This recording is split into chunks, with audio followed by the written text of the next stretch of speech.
Let's see. Gonna go look for the video.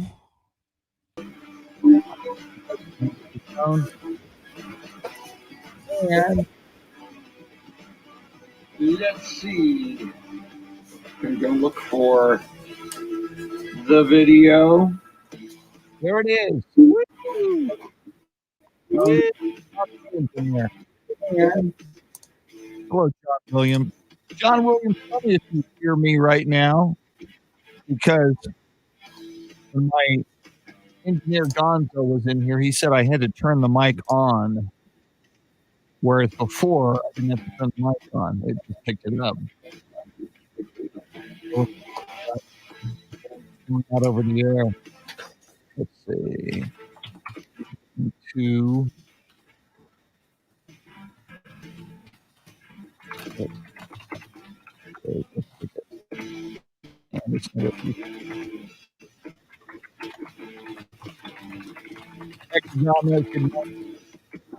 Hector, if you not right now, let me know.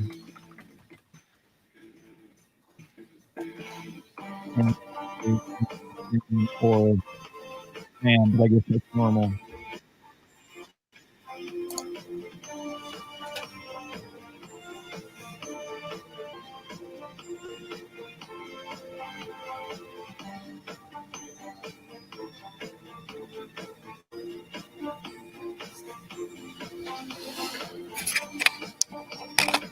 Thank you, Hector. That helped me. I appreciate that.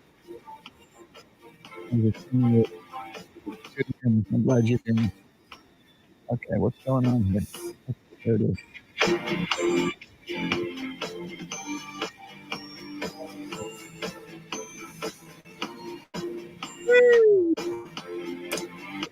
Wednesday.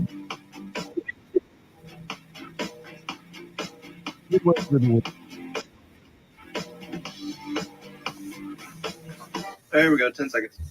Thank you. 10 seconds out.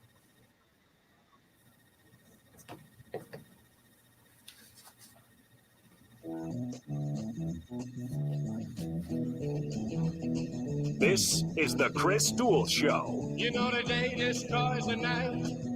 Night divides the day. Try to run, try to hide. Break on through to the other side. Break on through to the other side. Break on through to the other side, yeah. Now, Chris Duel. It is a Wednesday. You have made it halfway through the week. Final Wednesday of January. February will be here before we know it. Saw a very amazing, darn near full moon as I was driving in this morning. That was fun. Welcome in. It is the Chris Duel Show. I'm Chris Duel, along with Shannon, Salty, Sweeney, Soundscape Stylist, the biggest Puma, Sam Freese. Shannon, how you doing this morning? I'm doing all right, sir. I'm doing all right. I hear you have an engineer in there this morning? No. No?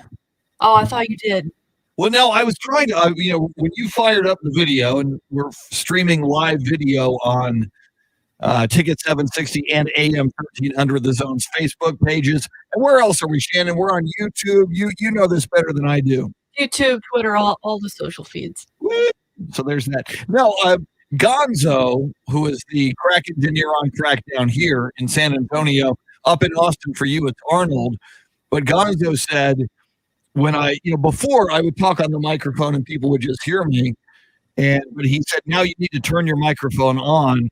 My years of experience in radio make me really gun shy of turning a microphone on when I'm not supposed to have what I'm saying go out over the airwaves.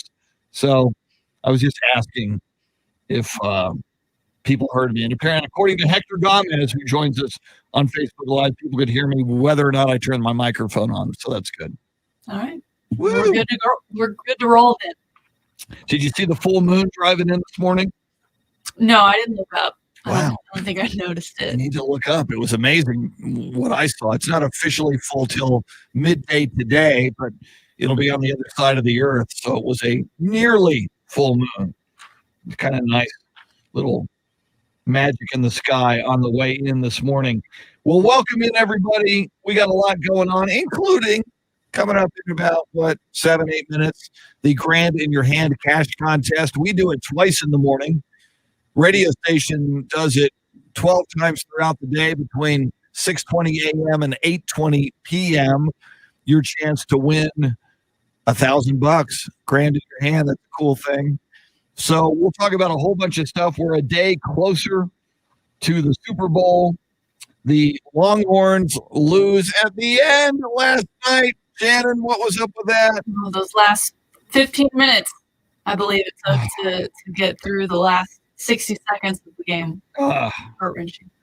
So once again, the Big 12, in this case, Oklahoma at number 24, found a way to beat Texas. So we continue to see a lot of movement in the Big 12 along the lines of Baylor at number 2, Texas at 5. I think Tech came into the week at number 10, Oklahoma now 24. So a lot of really good basketball teams. And of course, there were players out of the lineup last night, and Shaka Smart dealing with COVID. So certainly some adversity for the Texas Longhorns last night. Yeah, I'm a half glass empty kind of person, so I don't love using the excuse that Texas only had 8 scholarship players available last night versus the OU bench that had 8 players ready to go, and then you had on top of that the fouls that the refs just kept calling and calling and calling. It was like getting a traffic ticket on the last day of the month. They just wouldn't stop. So you end up getting 2 players with foul trouble. People end up fouling out. Yeah, your best player of the night, Matt Coleman, sits most of the second half because he's in foul trouble. He finally comes back out, and 3 guys on the floor available to go foul to stop the clock. No one does it. He does it for them. I think that also alludes to Shaka not being there, some coaching mistakes, a costly timeout to set up a press when you should already know that you're getting into your press. You should have saved that timeout for that last second shot opportunity. It just didn't go Texas' way. Oddly enough, last time they met in Norman, Texas got the better of OU at the last second with the last second make. So they got us this time, but I think we'll be all right. We'll drop out of the top 5 for sure, but like you said, Big 12 with everyone being so great, we'll all stay ranked. Yeah, and of course, as we mentioned, Texas not at full strength, so certainly not an indicator of where Texas expects to be when it's time for the Big 12 tournament, and then ultimately what really matters, the NCAA tournament. Something we'll get into this morning as well, the voters, the baseball writers who vote for the Baseball Hall of Fame said, how about nobody? The top vote getters, Kurt Schilling at 71.1%. You need 75%. The threshold is 75% to get in Cooperstown. So your top vote getter at 71.1%, Kurt Schilling, who has since sent a letter saying he doesn't even want to be on the ballot next year. He would get one more shot next year. And there's a lot of issues with Kurt Schilling. He's made a lot of interesting comments, many of which politically that have rubbed people the wrong way, including shooting journalists in the head. But a lot of people will say, hey, that can keep you out of the Baseball Hall of Fame. We'll certainly talk with Sam about that. We've got a guest who used to be a big part of this show out of St. Louis. He's a broadcaster and a big, big baseball reporter. Scott Manziera going to join us in about an hour to talk baseball. Roger Clemens, Texas's own Roger Clemens, came in third, barely at 61.6%, just below Barry Bonds at number 2 at 61.8%. And I find Barry Bonds interesting, Shannon, on less than a week after we've lost Hank Aaron, who Barry Bonds eclipsed as the home run king. I think Barry Bonds at 755 home runs, Hank Aaron, where he is, maybe Hank finished at 755. I'll have to look it up. But Barry, I think, only finished about 15 home runs ahead of Hank Aaron. But most people conclude, and certainly once again the baseball writers conclude, Barry Bonds pretty much juiced through much of his career. So once again, Barry Bonds being kept out of the Hall of Fame. Yeah, but he still has milestones and milestones of records to show for it. The argument of steroids, to me, everyone was doing it at the time. Everyone. That's like the whole, Lance Armstrong argument. Yeah, he won while on steroids, but what, you going to give it to the second place guy who was also on steroids? I think it's a tired argument. I feel bad for all three of these guys. Aren't all three of them, they only have one more year to be on the ballot? I think so. I mean, I don't understand the voting process for this, why it's so difficult. But to get absolutely not even one of these guys in this year and no one at all in the Hall of Fame, just ridiculous. Well, I know Sam Freese is a big baseball guy. His team is the Texas Rangers, being a Metroplex guy, essentially. You feel okay about this Hall of Fame vote, or are Curt Schilling, Barry Bonds, and Roger Clemens getting screwed, Sam? I'm actually more okay with penalizing the guys that there's actual, tangible, proven fact that they cheated. I have no issue with them, not being elected to the Hall of Fame. So, I mean, that, obviously looking at Bonds, Clemens, the like there, Rafael Palmeiro, that basically, I mean, kind of like you said, Shannon, it's so easy to just say everybody was doing it, but that feels like such a stain on the game to just say, well, no matter, even if you weren't proven to have cheated, or even if, you had no links to it whatsoever, if you played in that era, it's just assumed you were cheating in some capacity. And I don't like the idea of just putting a blanket over every player from that era. And I would like to see the ones that we have proof that they cheated. I would like to see them held accountable. The one that really, it bothers me in a sense that, first of all, baseball writers are the biggest blowhards when it comes to sports media, just in general. They're the most old timey. They're, petty, exactly. Hold grievances. That literally go on for 6-7 decades. I mean, some of these stories that, of guys that stayed in the media up in the Northeast for decades that, held grudges against players. That's a very, very real thing. And I cannot stand any side of that. But I'm not exactly sure where the Hall of Fame should be the arbiter of morality when it comes to stuff that doesn't involve baseball. So when it comes to Curt Schilling, he didn't do anything while he was playing that cheated the game. He didn't do anything while he was playing that took away from the game. And it's all been, post-retirement that he's had, controversial issues left and right for sure. But I think I would still probably vote yes on Schilling. As much as I absolutely disagree and think he's an abominable human, I think it's very sanctimonious to give him a no vote year after year just based on the fact that you don't agree with him. Yeah, we've heard about a lot of guys over the years, like going way back, Ty Cobb and others who weren't the nicest, most delightful human beings. Oh, we could throw out the first 20 Hall of Fame classes if we're going back and going back to dish out justice after the fact.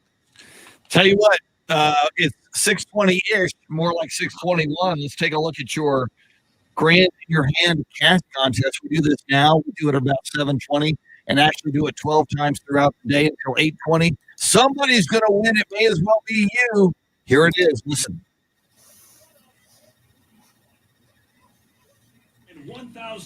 Ralph, Lucinda, John, Clint, Jason, Jack, Alan, Cody, welcome.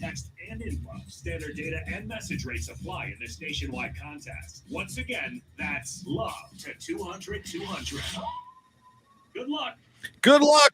We'll do that again at 7:20, and again 12 times throughout the day between now and 8:20. So, Shannon, as we talk about this, and I do agree with Sam on the being the arbiters of morality, and so therefore I think Kurt Schilling's kind of getting screwed, and man, he came close at 71.7%.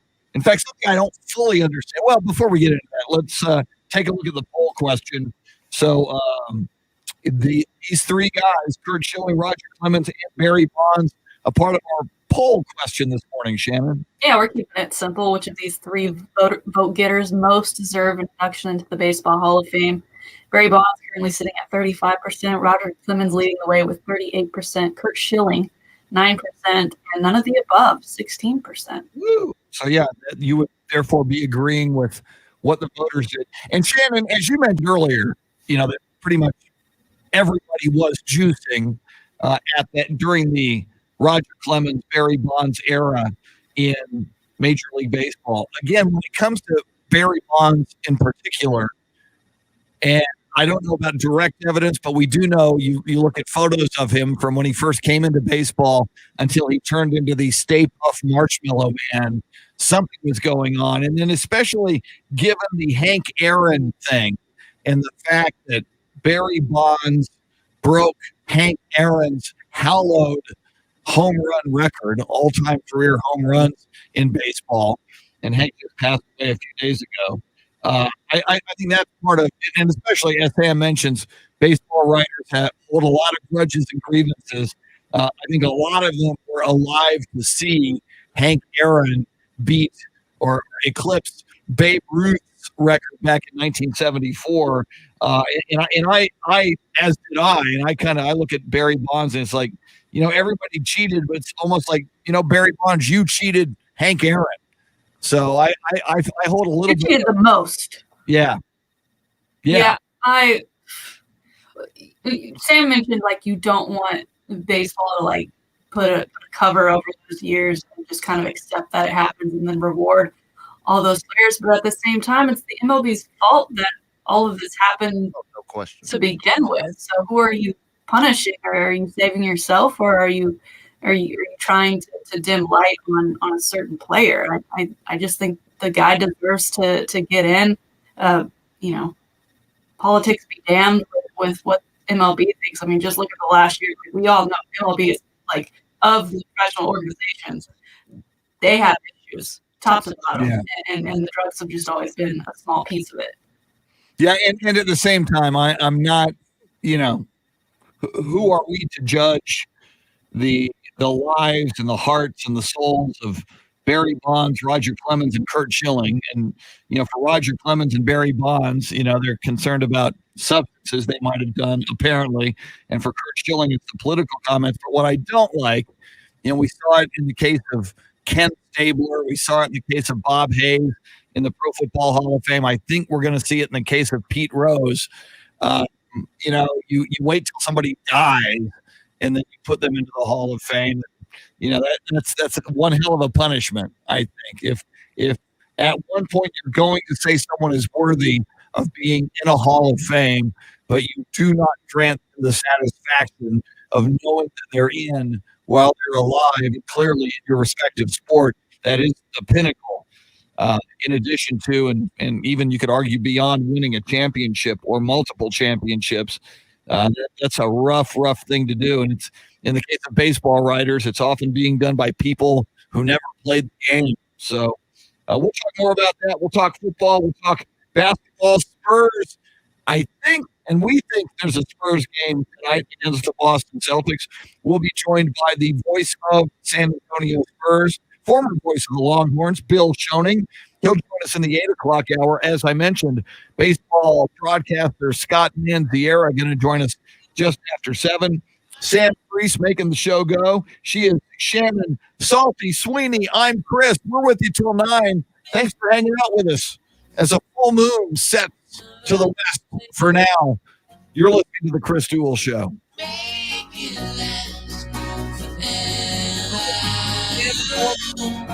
Jason, Clint, Ralph, Lucinda, John, Jack, Alan, Cody. Welcome in, everybody. So, Spurs game tonight. I got to put my Spurs glasses on. Yeah, and I got it right. So, we got this logo behind me.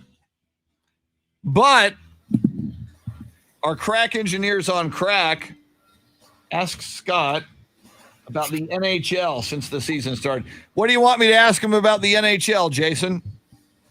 Hey, Scott, what about the NHL?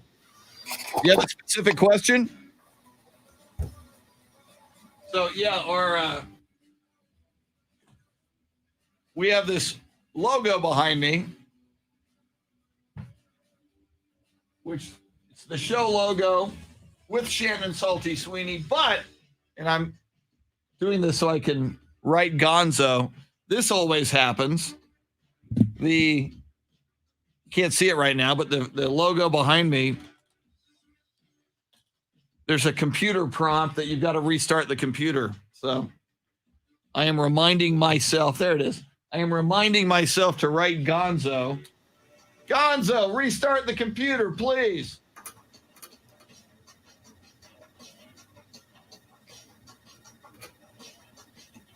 Chris, are you hearing me? Let's see. No.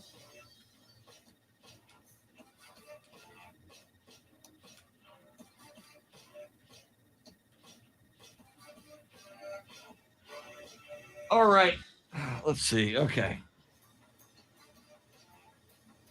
This is riveting video, me sending emails during the break.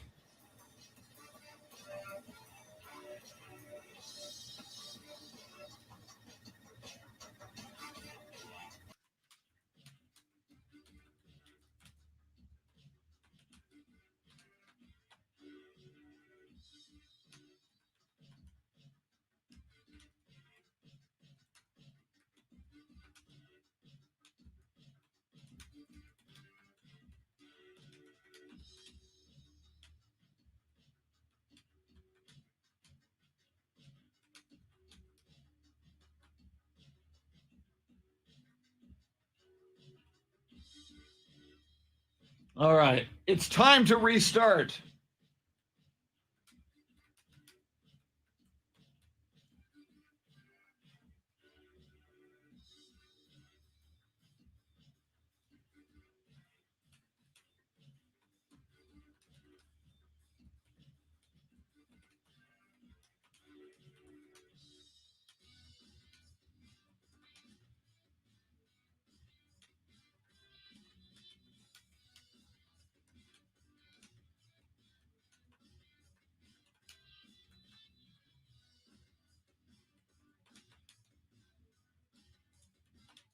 All right.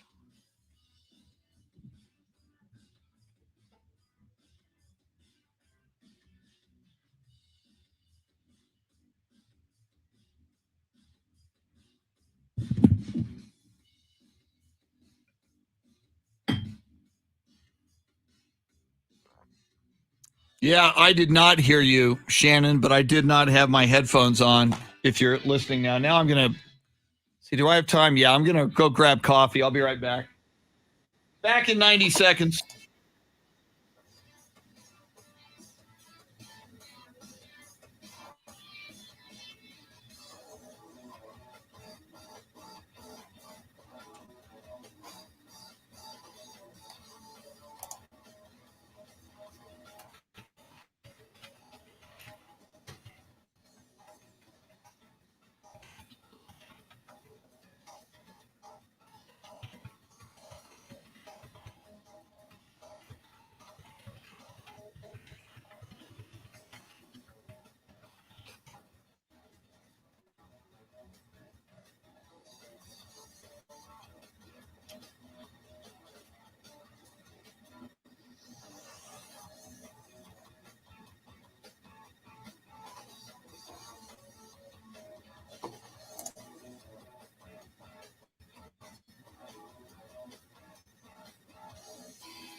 Yeah, Jason, I did share it to the ticket page. I'll pin it to the top of that page. But yeah, it's originating, as Shannon just wrote, it's originating from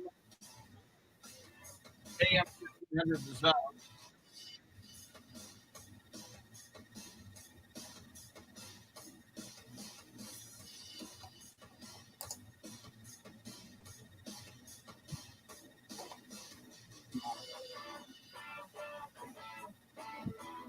Why is that the picture that YouTube chose to go with yesterday? They had a 3-hour show to pick an image from. And Jason is saying no echo, which is amazing. If we can get through a show with no echo, we haven't done that before. Let's see. All right, I'm going to go take a look and see.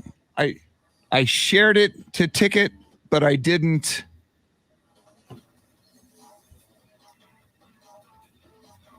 Okay, you're showing me something, Shannon. I don't know what that is. All right. Let's see here. I'm going to get out of that. I'm going to go to Ticket, which is there. And there it is. Right? Yeah. Nope, that's the other one. There's this one. Okay, now I need to pin that. Okay, I'm going to pin that to the top of the page. And hopefully that helps. All right. Woo! Here we come. Thank you.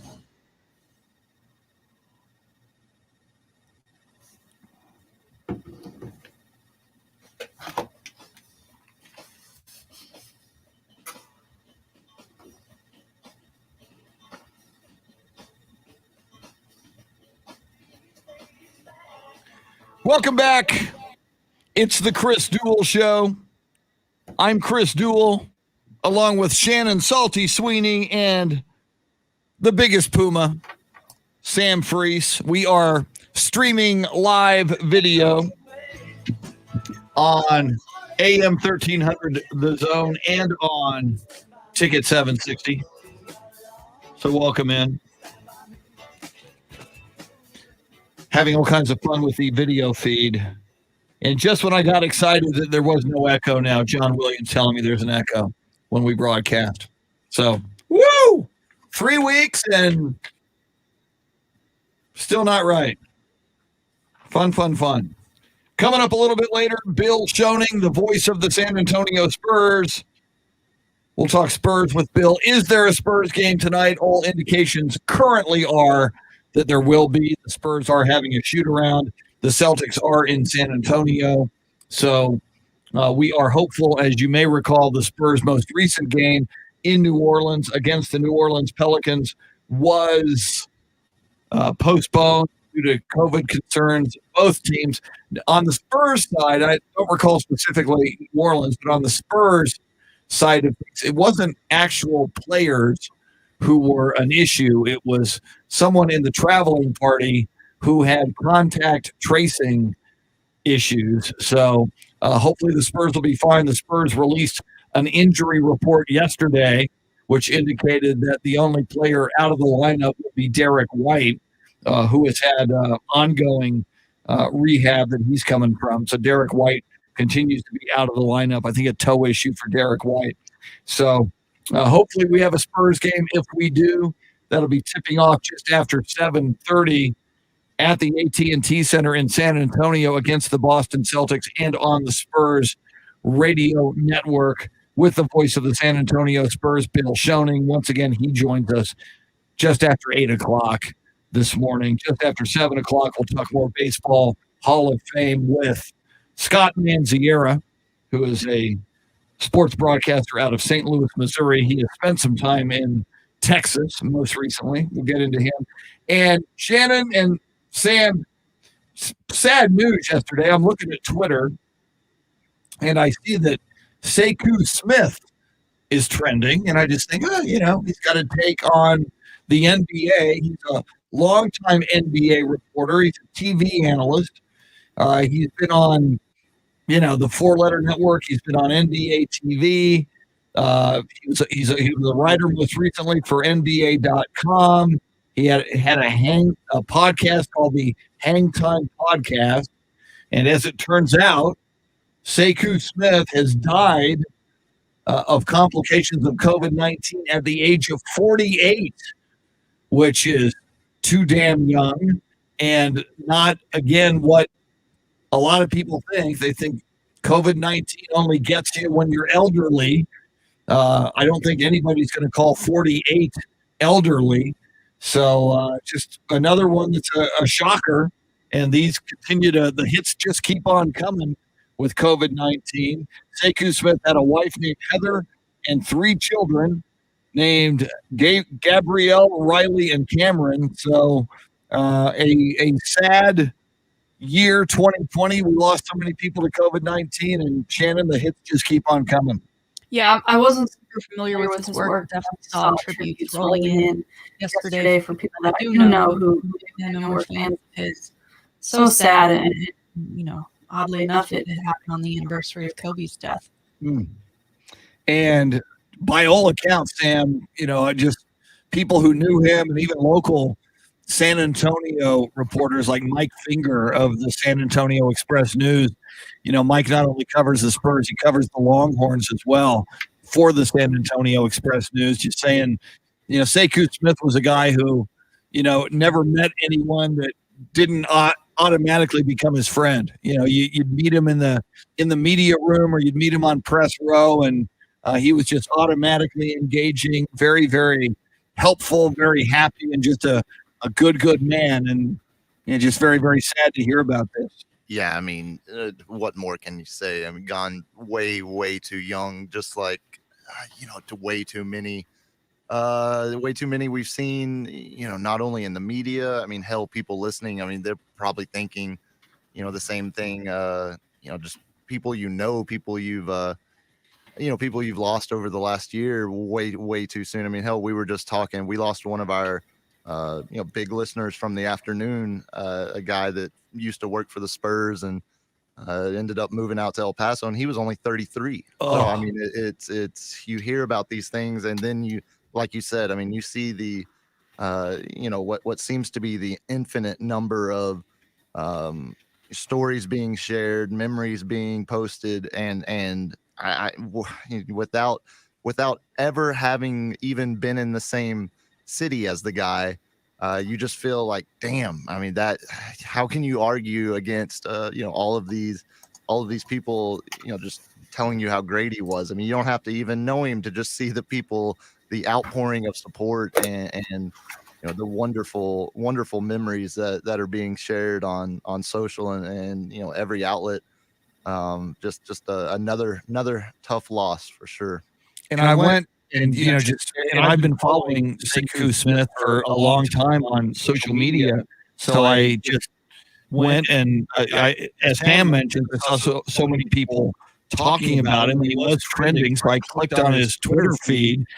And, you know, the way COVID-19 works, usually your symptoms show up about 2 weeks after you've been exposed to it, and it gets into your system. And then, depending on how unlucky you are, things can go bad very, very quickly. So, you know, I'm looking at his Twitter feed, and here he is in early January tweeting about the NBA, you know, tweeting, you know, about Kevin Durant and different things that were going on in the NBA. And you just never know in life how quickly this fleeting life can be taken away from you. And again, I think the lesson for all of us, that we all have COVID-19 fatigue. We are all sick and tired of it. We are all sick and tired of wearing masks. We're all sick and tired of social distancing. We're all sick and tired of washing our hands constantly and applying hand sanitizer. But sadly and frighteningly, this virus is still here, and in many cases, it is more prevalent than ever before. And if we believe the reporting, and I tend to believe the reporting when it comes from credible sources, these new strains that are showing up from places like Great Britain, they say, are more contagious and more deadly than the virus, the strain of the virus we've been dealing with. So, again, I just think a cautionary tale for all of us, for everyone you love, is be careful and be vigilant. And, the vaccines are beginning to roll out, but they even say at best, even if they go full bore and immunize 1 million people a day or 1.5 million people per day, that the whole country is not going to be immunized until midsummer, late summer, into the fall. So we're going to continue to be dealing with this, which is just absolutely god awful. But I did want to mention, because I know a lot of our listeners probably know the work of Sekou Smith or have seen him on TV or heard him on the podcast or read his reporting at NBA.com. Aaron Rodgers back in the news. He goes on a podcast. Actually, it was the Pat McAfee show on Sirius XM Radio, and he pretty much says, he made his post-game comments after the Packers lost to the Tampa Bay Buccaneers, and they seemed to be cryptic, and they were really kind of analyzed by a lot of people who said, hey, Aaron Rodgers is sending a message when he said, essentially, nothing is guaranteed, and nobody knows where they're going to be next year, and this is like a punch in the gut. And Shannon, Aaron Rodgers, we've heard a lot of the audio in the last 24 hours, or less than that. It happened yesterday on the Pat McAfee show, so several hours. But he kind of seemed to indicate that those reports were overblown, that he didn't say anything out of the ordinary, that it is true that in football and in life, you often don't control your own destiny. You often don't know that you're going to be in the same job, in the same position, in the same location a year from now or next season. So Aaron Rodgers seeming to kind of, spray some water or trying to tamp down the flames of some of the firestorm of opinion that he seemed to cause in his post-game interview. Yeah, and Aaron also mentioned, he went on the Pat McAfee show quite a bit this season. It kind of became a ritual for him. And he said he did it because it allowed him to speak to all the noise that was going around and just have things come straight from him so people wouldn't have to, read the trades of rumors and kind of get to have that moment where he's removed more from the game than he is when, he gets those press conferences and those sound bites become clickbait. But to his credit, Green Bay drafted a quarterback in the first round of the draft last year. That has to still be in the back of his mind, especially when you get that far into the playoffs. And who knows who you could have drafted instead to have then helped you to advance to the Super Bowl. And instead, they've got this quarterback who he still doesn't know if they're maybe planning on him being a part of the future. And although Green Bay would be silly to get rid of undoubtedly the MVP of the season and not keep him around to give the Packers another chance at the playoffs. I think there was maybe a small ounce of truth to it. And like you said, we just don't know, in life. Nothing is certain. And especially you look at the NFL landscape right now, there are so many teams who know they need a quarterback, will most likely need a quarterback. It's in discussion that they'll need a quarterback. And even places like Dallas where we think we have our guy. He doesn't have a contract. No.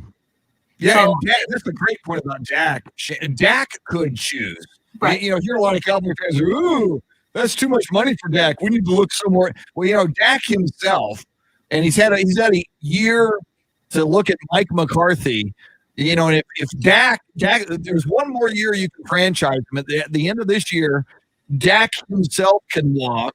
And what if the Patriots and Bill Belichick look really appealing to Dak Prescott and vice versa? That's a great point. The other thing that you alluded to, Shannon, and I absolutely agree, if you're Aaron Rodgers and if you're a Packers fan, that draft pick they used on quarterback Jordan Love, who did nothing this season but hold a clipboard, while Aaron Rodgers went out and had an MVP season and had the Green Bay Packers maybe a 4th and 8 touchdown and 2-point conversion away from going to overtime and then going to the Super Bowl. You're right.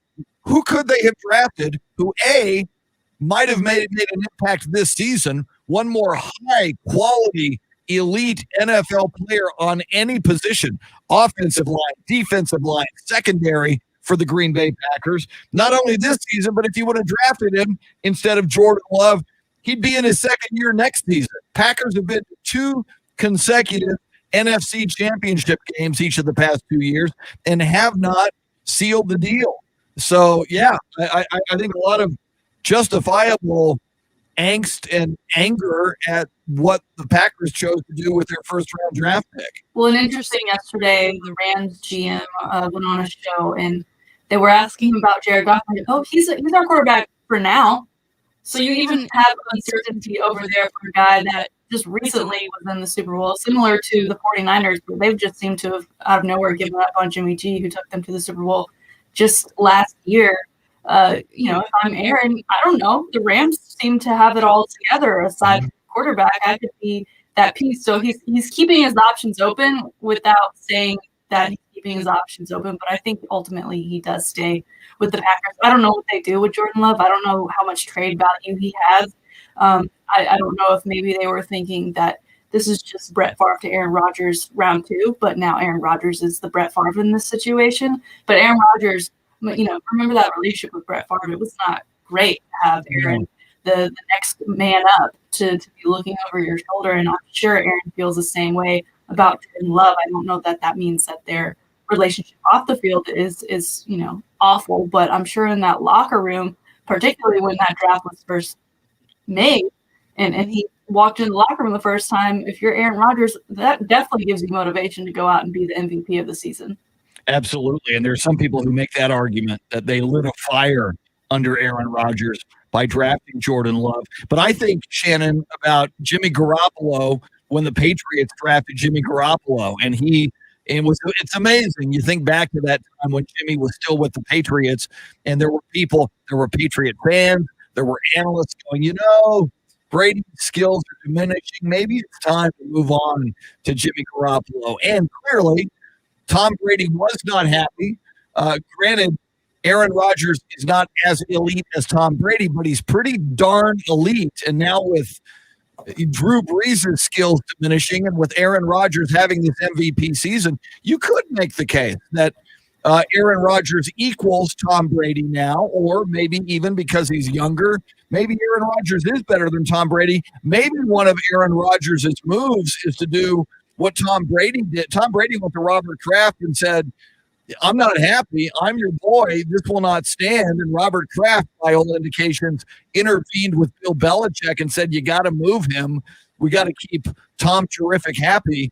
Aaron Rodgers is the face of your franchise. Aaron Rodgers is your current best hope for the next few years to go to the Super Bowl. If Aaron Rodgers is going to be more comfortable and a happier camper with Jordan Love gone, you mentioned his trade value, Shannon. Even if, the Patriots only got a second-round draft pick for Garoppolo from the San Francisco 49ers.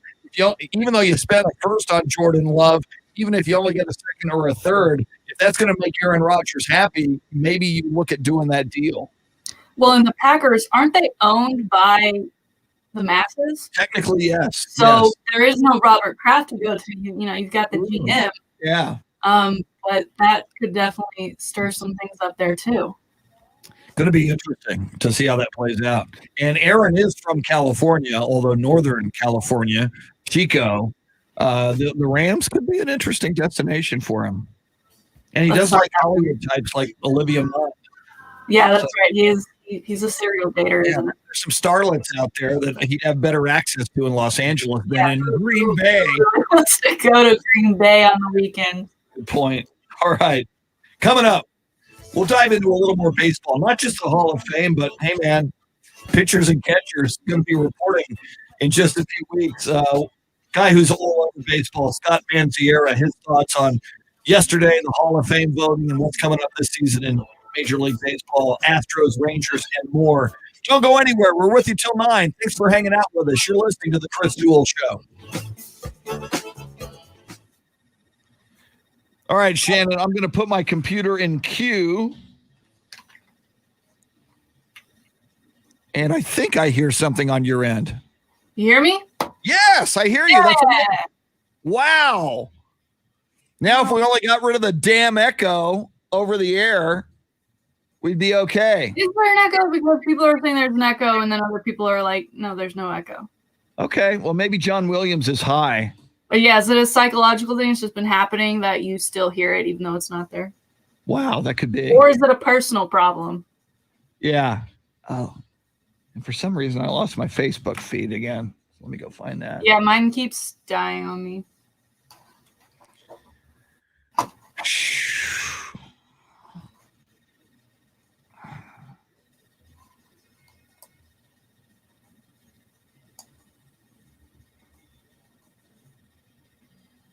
Yeah, 2 people saying I'm not on Facebook. We are on Facebook.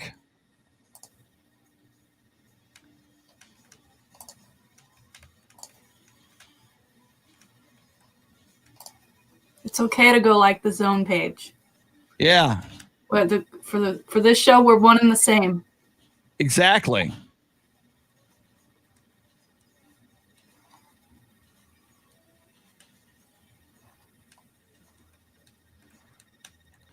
All right, there's that.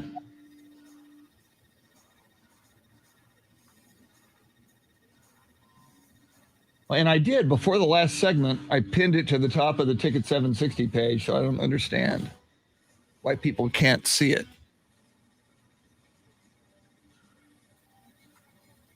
They're probably used to, like, when there's a live video and you go to the page, it'll automatically pop up when it's right from your page, but it's still at the top of the page. Interesting. All right.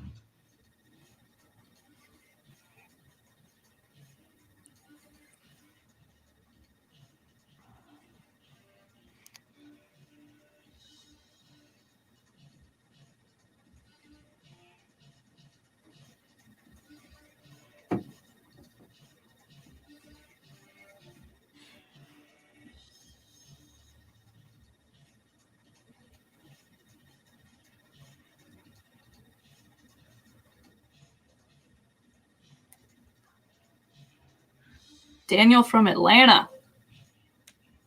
Does it bother you when people say hot Atlanta?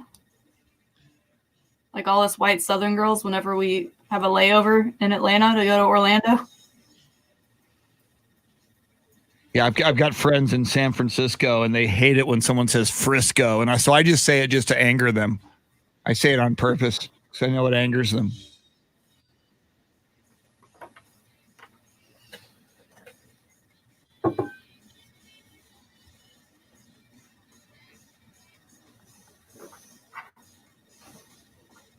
And now I'm on the feed, and now I'm not seeing. Oh, there they are. I wasn't seeing comments. Daniel from Atlanta, Daniel Sosa Jr., welcome. David Valles. Luisa says we sound better than yesterday. I'll take that. Yeah, Sam, I would love to get Mike Harge on. It's his birthday today. Is today Harge's birthday? Yep. Wow. Yeah, Harge was my, before the shift, Harge was my San Antonio go-to guy on all things Astros and all things baseball. So, it's a little odd, the if not very odd that, and I feel odd about that Harge and Chip, this was their time slot in Austin previously. So, but gosh, I love them both, and they're both so brilliantly talented. So, but thank you for telling me that, Shannon. I got to wish Mike Harge a happy birthday. He got a new license yesterday, and he sent me a picture of it, and it conveniently had the date of birth under it. Like, he didn't crop it out, and I was like, I know it's your birthday tomorrow. You don't have to remind me. Oh, that's funny. It's like, that's not what I sent it for. Because have you gotten the new license where it's like ghost white now? Yeah, it is weird. On color.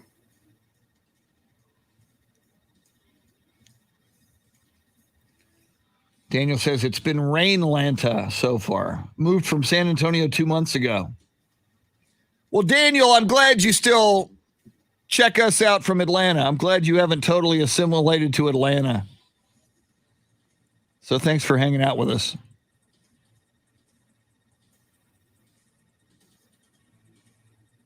Wes, if you like the zone, you can get those notifications just the same. Yeah, so until we're more standardized, and it's just a good idea anyway. For people in here, go like AM 1300 The Zone, because we don't know from morning to morning. Sam says, and now introducing the annoying echo. So they got two people talking about the echo, John and Sam. Oh, great. Sam, if anything, some pitch issues with Chris's voice when he talks. Sam, welcome to the club. People have been telling me that since high school. When I first got into radio, Shannon, that's all we get emails. He doesn't have a voice for radio. He's got a squeaky voice. Shut up. Yeah, I don't know. I don't hear it.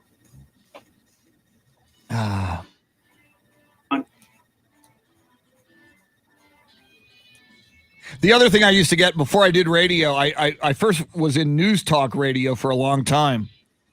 And before that, I was a stand-up comic.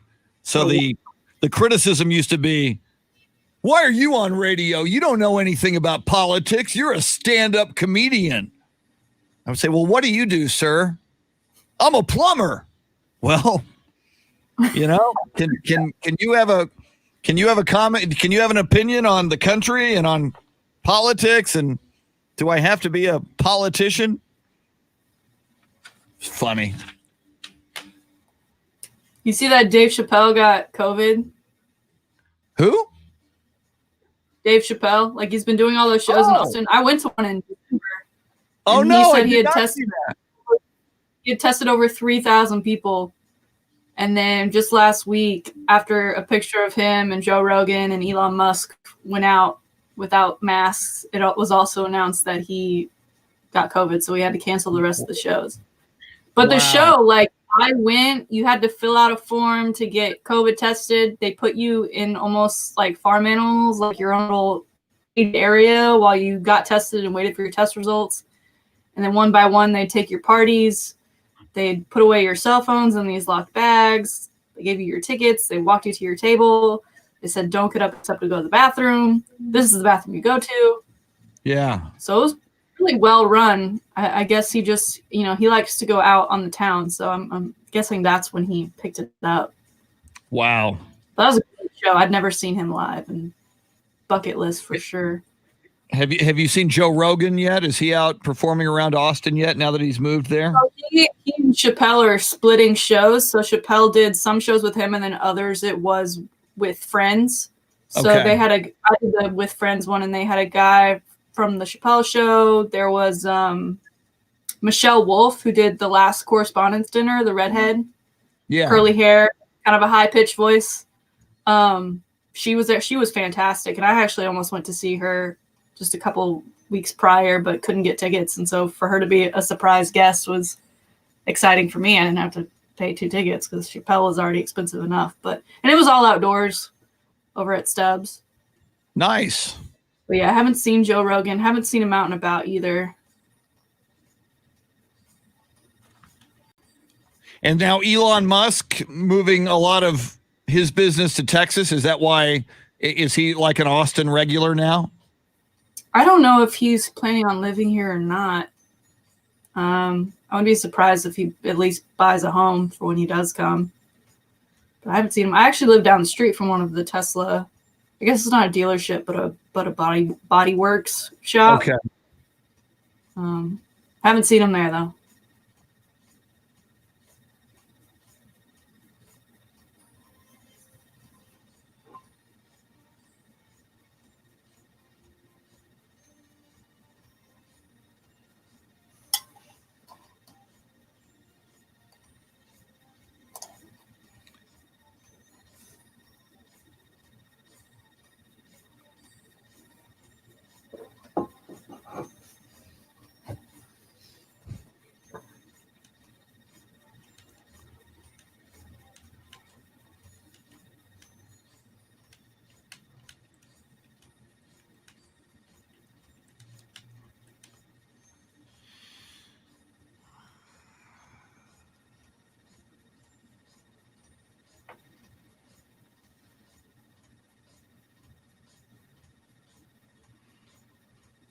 Yeah, Wes, it is amazing how people will latch on to anything they can to try to question you or discredit you.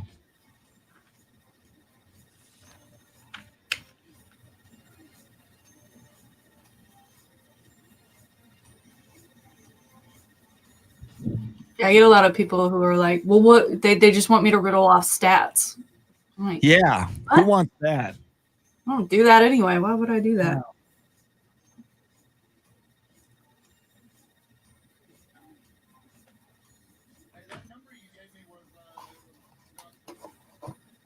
All right, let me.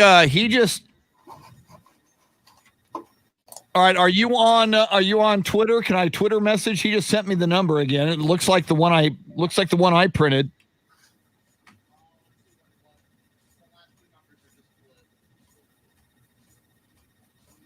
Yeah. Great. I must be dyslexic. My bad.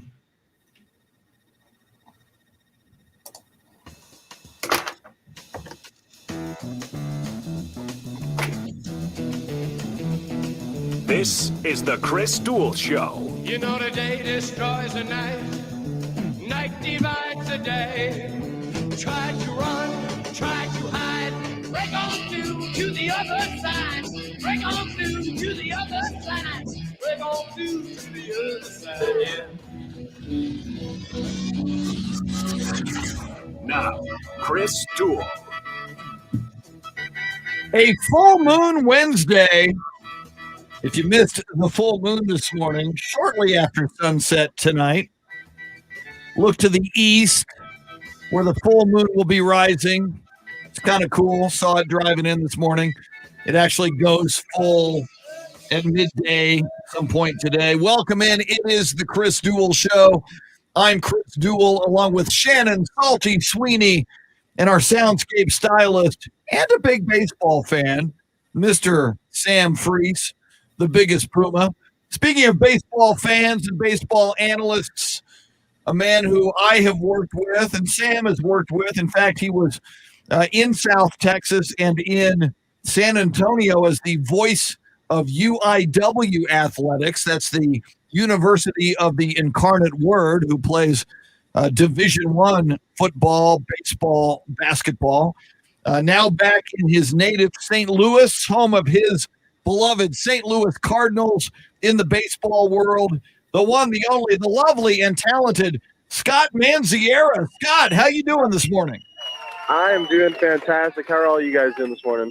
We are doing well, and I even got in touch with you earlier this week because I knew the Hall of Fame voting was coming, and I knew that, Kurt Schilling and Barry Bonds and Roger Clemens were, on that list. But I also knew, but I didn't really think it was going to happen, that every few years, I guess last time was 2013, nobody gets in. You need 75% of the vote to get to Cooperstown into the Baseball Hall of Fame. And that was the case yesterday. In the voting, Kurt Schilling, Roger Clemens, Barry Bonds, none of them reach the 75% threshold to get in. Were you at all surprised by this?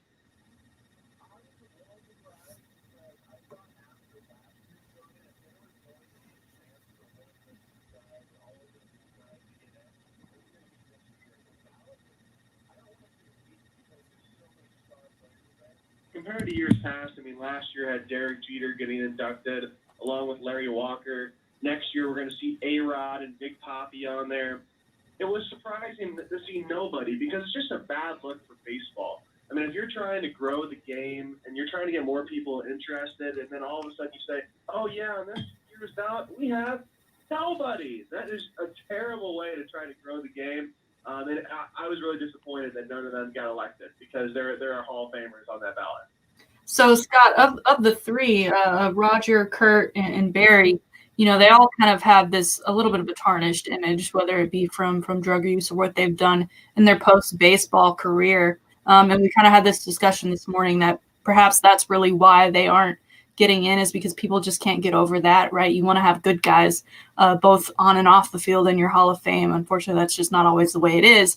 But do you think that's maybe hindering their votes of why they haven't gotten in? Do you think that one of them will eventually get in? Because they only have one more year to be on the ballot.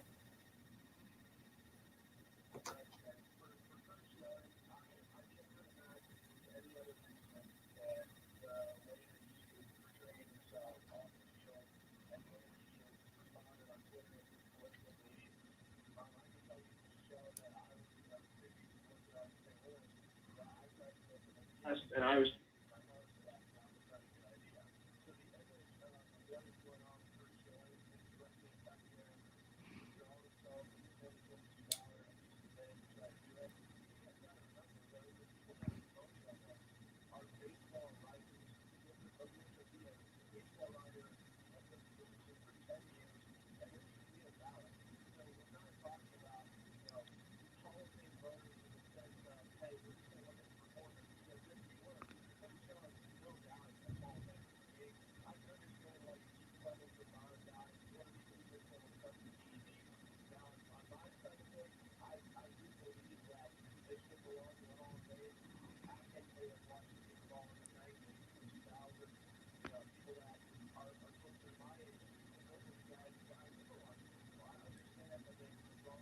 PEDs, and it's bad. But I mean, those guys were just so crucial to the game of baseball and growing it. And so I just think that those guys deserve a shot. I don't think any of those three will get in, though, Shannon. Scott, you just brought up a couple of really interesting points, and most recently about the baseball writers, the people who do vote. And as you mentioned, they're in the Baseball Writers Association. You need to be doing that for 10 years and able to be eligible to get a ballot. Sam brought up earlier, notoriously, these voters, the baseball writers, seem to be the most judgmental of voters. You look at other Hall of Fames like the Naismith Memorial Basketball Hall of Fame. You look at the Pro Football Hall of Fame. There's something about the baseball writers who vote. And as you said, and I think you made a great point about if you're trying to grow the game, if you're trying to shine more of a light on the history and heritage of your game, and then you say nobody's getting in to the Baseball Hall of Fame, I just think that's archaic and wrong. I agree with you on that, Scott. Do you think baseball needs to reform how it elects people into its Hall of Fame? I think that's a great question, Chris. I think it has to be reviewed at some point, because I reached out to a couple of people that I know, a couple of writers around the MLB, and even a Baseball Writers Association voter. And I asked all of them, I was like, hey, are you guys surprised by this? I said, what happened here? And two of the three people said that they were not surprised at all, because it quote that some of these writers are quote unquote chumps. So when you have 14 people that are voters that leave their ballot blank, and Kurt Schilling comes 16 votes short, it's obviously led to him getting pretty ticked off yesterday night on social media. But I think that you have to look at it. I mean, when we're talking about requirements, and we're just talking about writers, and this is no knock on writers because they do such an incredible job, but to put that much power in their hands, and, writers, and, all of us in sports media have, our own little egos when it comes to, picking people. And when you put that much power into that group of people, when it comes to the Hall of Fame, I mean, you can influence each other too. I mean, when you're talking about normal Hall of Fame voters, there really is no influence. It's, hey, let's look at the numbers. Are they good enough to be in, or are they not? And I just feel like in baseball, it's not just that. He is Scott Manziera. We're talking baseball, and at the moment, the Baseball Hall of Fame vote yesterday, where nobody got in, nobody got 75%, which is the threshold you need to get in. Kurt Schilling got the closest at 71.1%, followed by Barry Bonds at 61.8%, Roger Clemens at 61.6%. And specifically about Barry Bonds, Scott, you mentioned, you think, guys in that era who, helped build the game, even though there are PED issues and questions. Barry Bonds in particular, who beat and eclipsed Hank Aaron's all-time career home run record. I believe Hank was 755. Barry Bonds finished with 762. Especially this week, Hank Aaron died just a few days ago and was back in the news. And I'm old enough. I was 13 years old. I was watching on TV on the Monday night, April 8th, 1974, when Hank Aaron hit number 715. So it was a big deal then. It's a big deal to me. And so I do kind of agree with a lot of people that Barry Bonds didn't really earn it the way Hank Aaron earned it. But do you think we need to get beyond that? Do you think specifically, should Barry Bonds be in the Hall of Fame? Yeah, that's a great point you bring up. And I'm totally with you on that side, that if you look at Barry Bonds having more home runs than Hank, and now all of a sudden people will say that Barry Bonds is the home run king, even though that he did do PEDs. So it is a tough conversation. Everybody's going to have different views on it. I guess the only reason that I think that Barry Bonds should be in the Hall of Fame is because of the amount of records this guy has. He's just had a Hall of Fame career, And the guy got intentionally walked with the bases loaded multiple times. I mean, that is one of the things to me that you don't ever see. So when you have a player of that caliber, and we're questioning going into his 10th year if he should be a Hall of Famer, I mean, clearly I think he said 61% of the ballots, the people that are voting say, hey, we're looking past the PEDs. We think this guy, is a good enough player to get in. Then I see it. And the other thing is, Chris, is that if Barry Bonds doesn't get in, then, everybody is still going to know who Barry Bonds is. And that's the one thing that I'll say, as being a baseball fan, will do, is that you still get to know who they are. The unfortunate part when you don't get in the Hall of Fame is like my kids, like when they're growing up, nobody will really be shadowing that much light on Barry Bonds. He's not a Hall of Fame. Like, how is he the home run leader of all time and not in the Hall of Fame? And then you have to have the conversation of what happened and cheating. Scott Manziera talking baseball with us on the Chris Duel Show. And Scott, one of the things I heard, there were 14 ballots turned in that were just blank ballots with nobody, no names on there. And my understanding is that, part of that is people will turn them in just so that they can keep a Curt Schilling, a Barry Bonds, a Roger Clemens out of the Hall of Fame. I mean, your thoughts on that tactic, on just people. I mean, is this a grudge against these guys? Is this just, is this something that will never change? I look at the Pro Football Hall of Fame, where it appears, and we'll find out in about a week and a half, it appears that the Pro Football Hall of Fame does things like trying to right an old wrong, specifically Drew Pearson of the Dallas Cowboys, who looks like he's going to get in on a seniors level this time around. Does baseball need to reform what they're doing to kind of reimagine how they vote? People that decide to leave their ballots blank is absolutely ridiculous.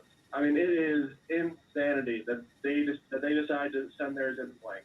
I'm not going to say you should take away anybody's vote in that regard, but I mean, how do you leave it blank? I mean, all of us can look at that ballot and say, okay, there's Hall of Famers on here. I cannot imagine somebody that has been in the Baseball Writers Association, has been covering baseball for more than 10 years, can look at that ballot, who they've seen every single one of those players play, and say, none of these guys are Hall of Fame worthy. There's just no way in my head that I can ever believe that somebody could actually think that, let alone 14 of the voters. I mean, it was absolutely astonishing to see that 14 of them said, nope, I don't want to vote for anybody. Scott Manziera talking baseball with us. Scott, shifting gears into the new baseball season, the 2021 season, catchers and pitchers just a few weeks away from reporting. We're going to be playing baseball sooner than we know. Of course, the NBA in all sports, college basketball, going through COVID-19 concerns. How do you think Major League Baseball, I know that as of a couple of weeks ago, they want to play a full 162 game Major League Baseball schedule. It was only 50 last year. What do you think? How do you think baseball is going to approach this coming 2021 season? They have a situation where spring training is right around the corner, and they're actually trying to postpone the start of spring training in order to allow the vaccine to be, moved around enough where then more people can get it and they're able to play in a safer environment. They're trying to postpone spring training so they can have fans there. Now that is for Arizona. Right now in Florida, the Cardinals and the Marlins, they both share a spring training spot. They just both said that they're going to be allowing tickets. So they're going to be having socially distant tickets available for when spring training starts. So again, in sports, where we've unfortunately seen this for the last 9 months, nobody is on the same page when it comes to all the way around the league. So that's in trouble. We have the MLB CBA going on right now, where they're trying to figure out if there's going to be a universal DH, if we're going to have extended playoffs. I mean, there is a lot of things, a lot of moving parts to follow, before we even get to spring training. When it comes to the regular season, I hope that they can try to get 162. Of course, that's kind of the word that everybody uses is we hope. That they got a long way to go to get there, but I think it's too early to tell. I am excited though to see Going to hit the contest here that are going on. I think it's good to see these players getting signed now. It's been a pretty slow offseason leading up until this month. Scott, stand by for a moment. I want to get your thoughts on the Astros, George Springer leaving, who you like in baseball, and some people actually asking you some NHL questions on Facebook Live. We might get an NHL take from you. Scott Manziera with us, but right now we do this at 7:20-ish and at 6:20-ish and 12 times throughout the day. It is the Grand in Your Hand cash contest, and it goes something like this. Or not. All right. Freeze up on the board. It happens. All right. We'll do that again later or not. So just I am not. No. Can you hear me? Do you hear me at all? All right. Sam Freese, I don't think is even hearing me. All right.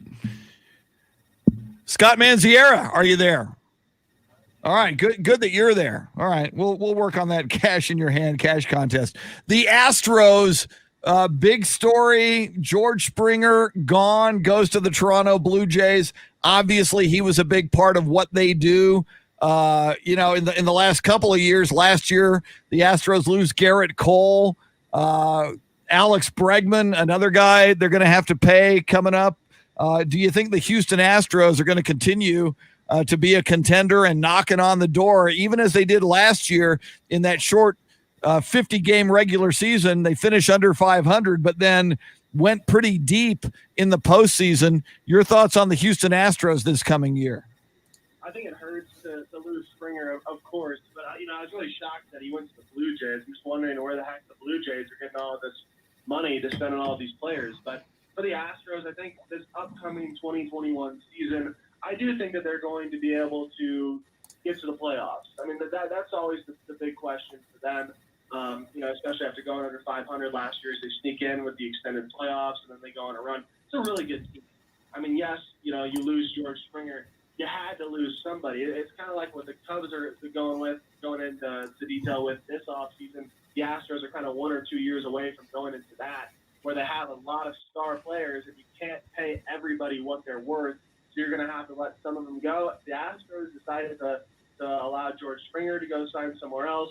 And I'm okay with it. When you talk about Altuve and you talk about Bregman and Springer, I mean, you've got a top prospect in Kyle Tucker. Theoretically, you would hope that Kyle Tucker could reach George Springer's level at some point. I mean, that's kind of what you want from a number one prospect, being an outfielder.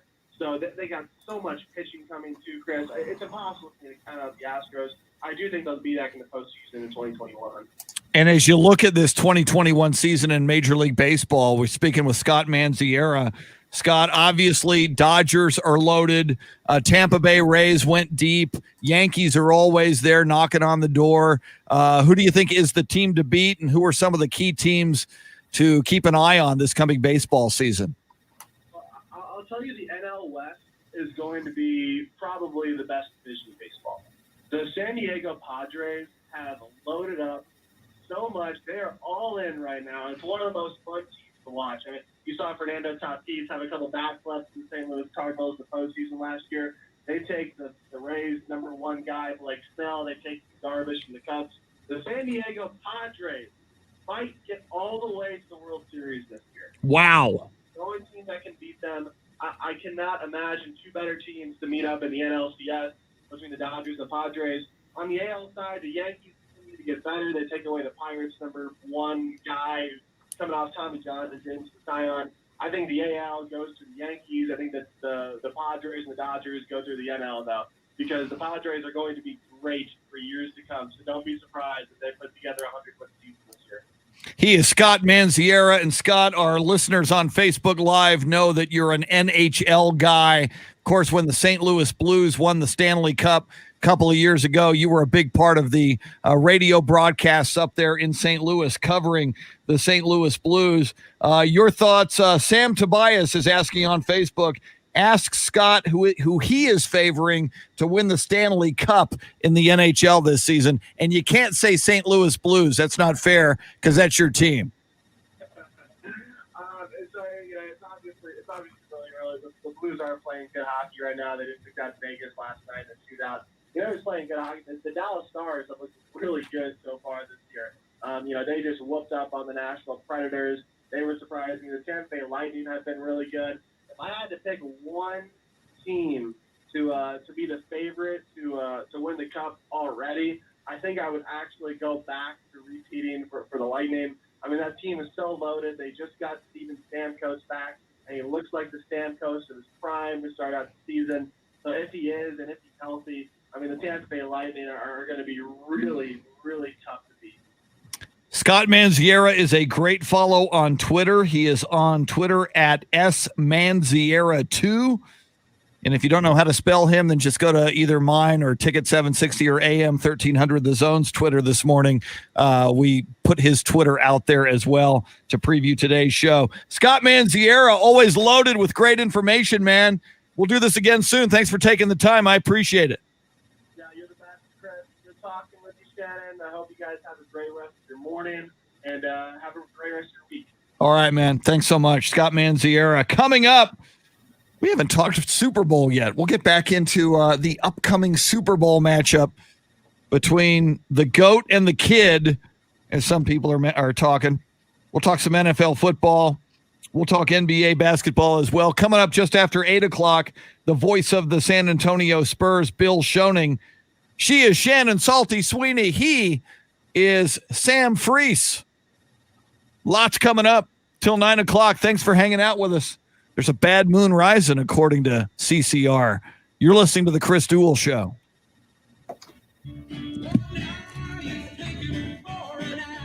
Woo! Woo!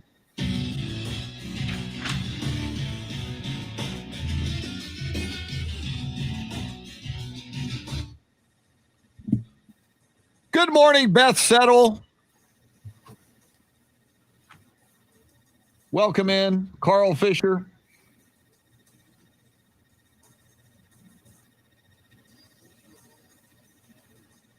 Let's see here.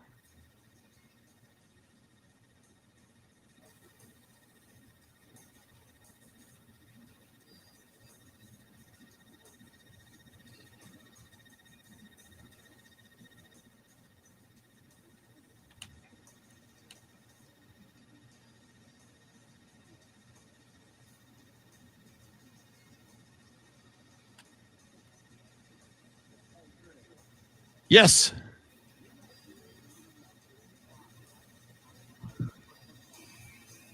I'm not 100. I mean, I have you in here. I'm not 100% sure.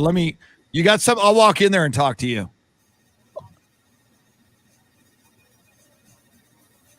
Oh no, I don't hear. Yeah. Since you're not on that screen, I'm not hearing you. Right.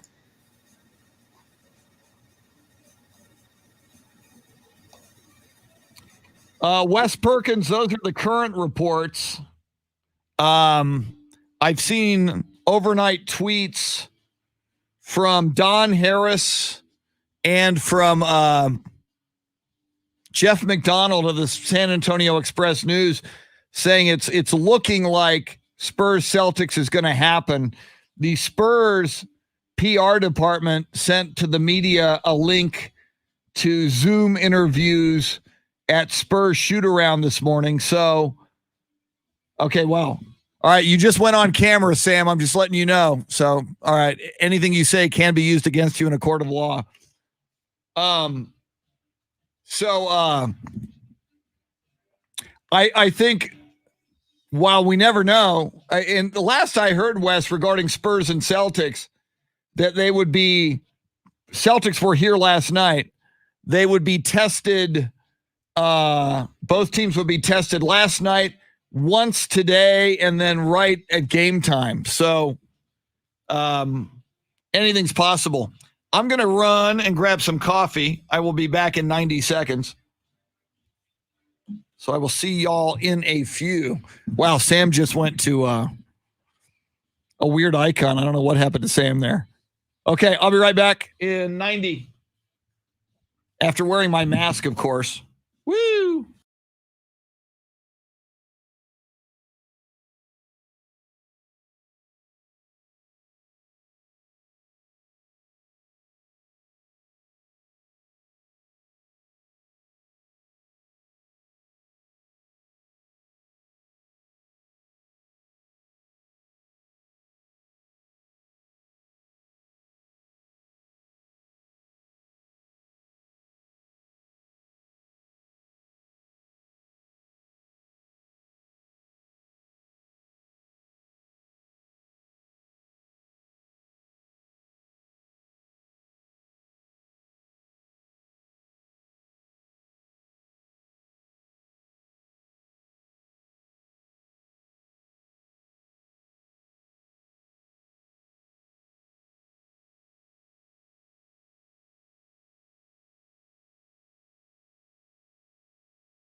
Okay, let's see. Steve Rodriguez is saying Major League Baseball should average the percentage from actual votes.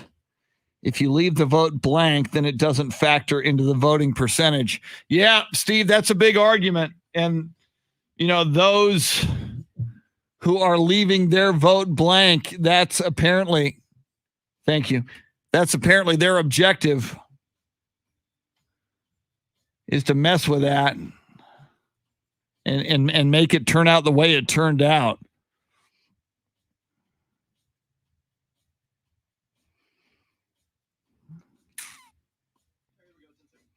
Thanks.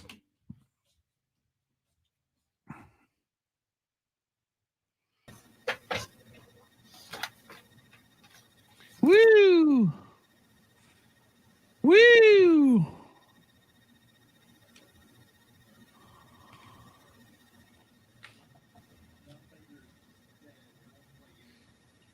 Wild. Another day in radio.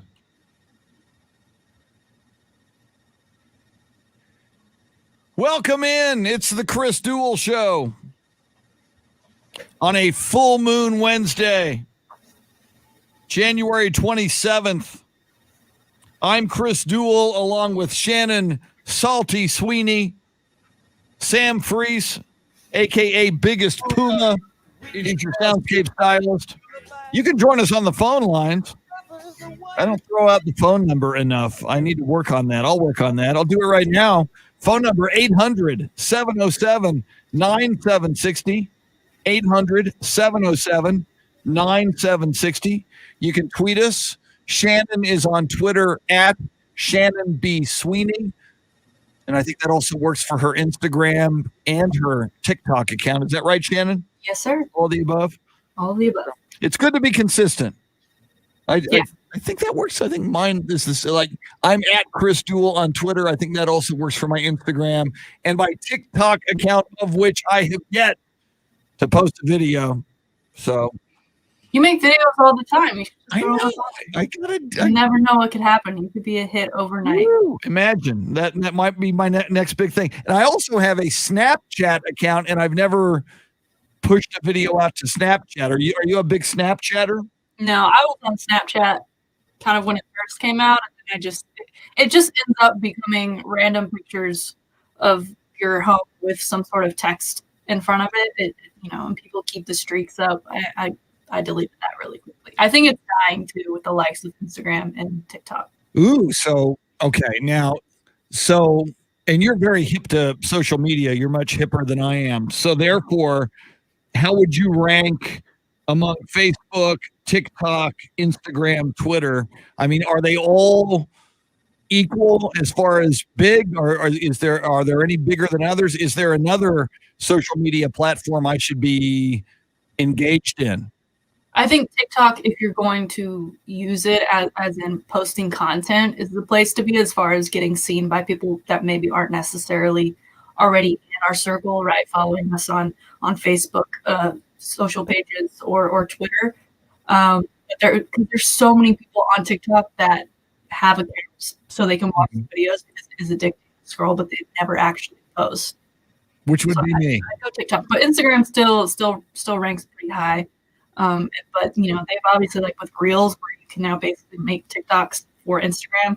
So what I do is I make a TikTok and then I just post it to Reels. I don't actually use Reels as is. They've taken from it TikTok and trying, and just like they took from Snapchat with adding stories. They're all borrowing from each other at this point.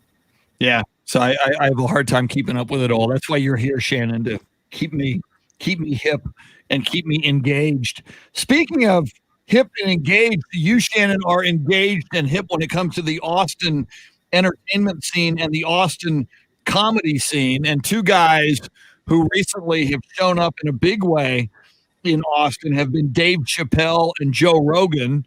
And you were telling me during one of the breaks, and I didn't know this, mega comedian Dave Chappelle, who you recently went and saw one of his shows in Austin. Apparently he's got COVID-19 now. We add him to the list. Yeah, Dave Chappelle has loved Austin for a long time. And during COVID, he's been doing residencies in Austin. He did some before the new year, which I attended. And then he did some others, and half of the shows are with new Austin resident Joe Rogan, and then the other half he has surprise talent that join him and open up for him on stage. And he's been doing them at Stubbs, the very famous venue. He's been doing them out back.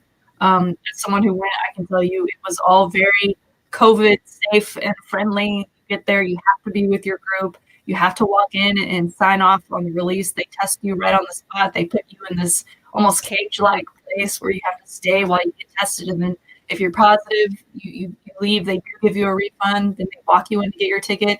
They walk you over to put your cell phone away. They walk you to your table, and they say, do not leave unless you have to go to the bathroom and put your mask on. And he said during that show at the time, which was, I believe, the weekend before we started, mid-December, that he had tested over 3,000 people up to that point, and not one of them had COVID. So not only are they testing well, but he has responsible people attending shows who know that they are safe to go in and they won't infect anybody.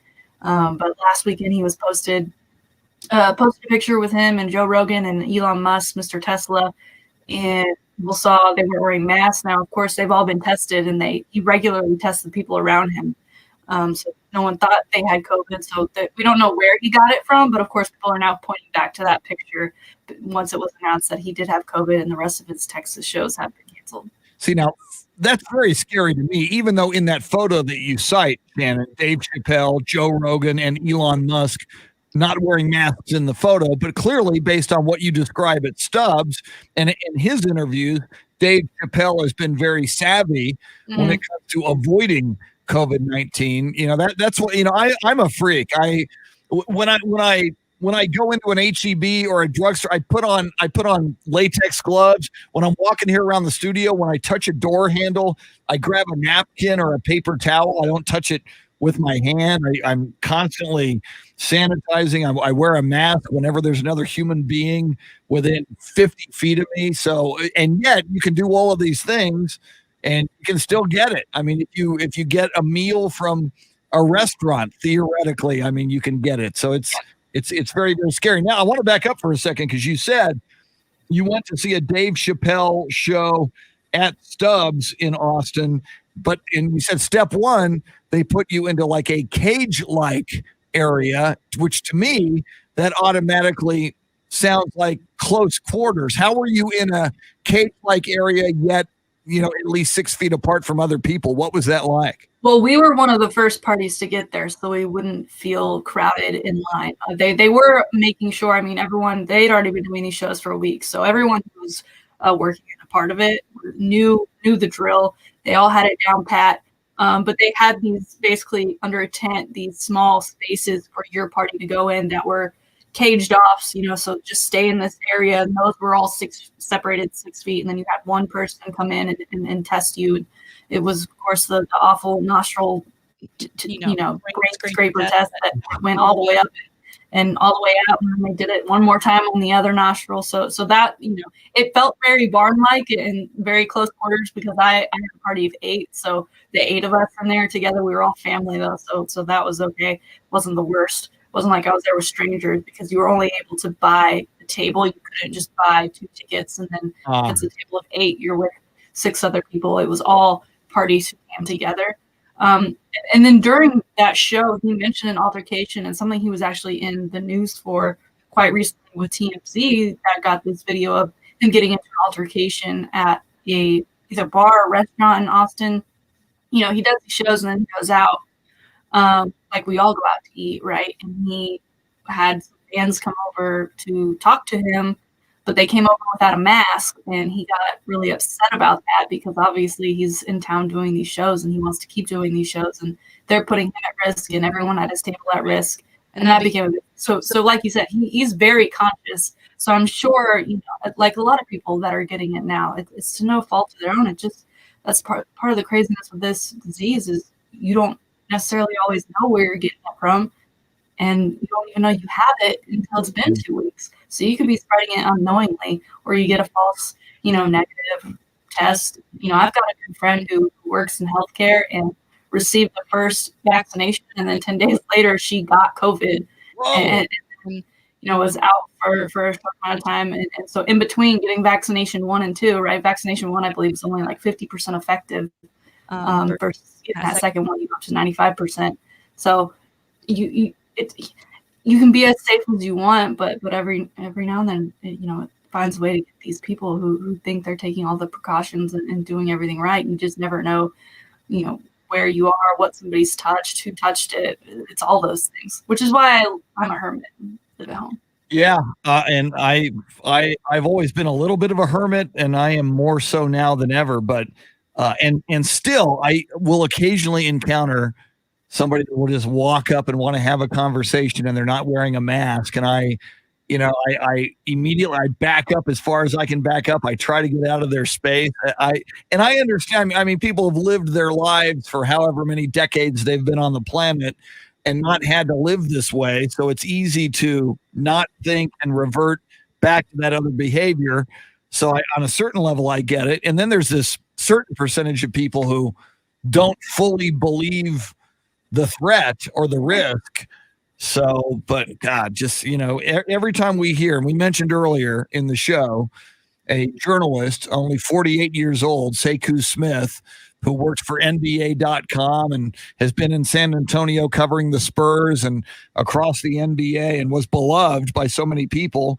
He died at the age of 48. Sam mentioned a guy who used to cover Spurs games, a big listener to Ticket 760 in San Antonio and the Mike Taylor Show. He, passed away recently at 33. So it is very, very scary. And I just, again, you hear a name that you recognize, like Dave Chappelle, now with COVID-19. And I just think it's a cautionary tale for the rest of us to be very, very vigilant. And even though we're sick of it and it's been in our lives for nearly a year now, now is not the time to blow it off. Yeah, especially with the Super Bowl coming up, right? We talked about the highs when you have Thanksgiving and then you have Christmas and New Year's. Super Bowls in American culture, I mean, that's the time to gather around, eat all the food. It's usually buffet style, right? Chicken wings, all those delicious things that we love to enjoy. You're all crammed in around a big screen TV. You should probably watch alone this year. And in the house with your family. Yes. And even pre-COVID-19, Shannon, I loathe Super Bowl parties. Because half the time people aren't watching, right? Exactly. And it's like, I love NFL football. And to me, it's like reading a great novel. And I mean, chapter 1 was week 1, if not training camp, but chapter 1 was week 1. And the conclusion, the last chapter of this great novel is the Super Bowl.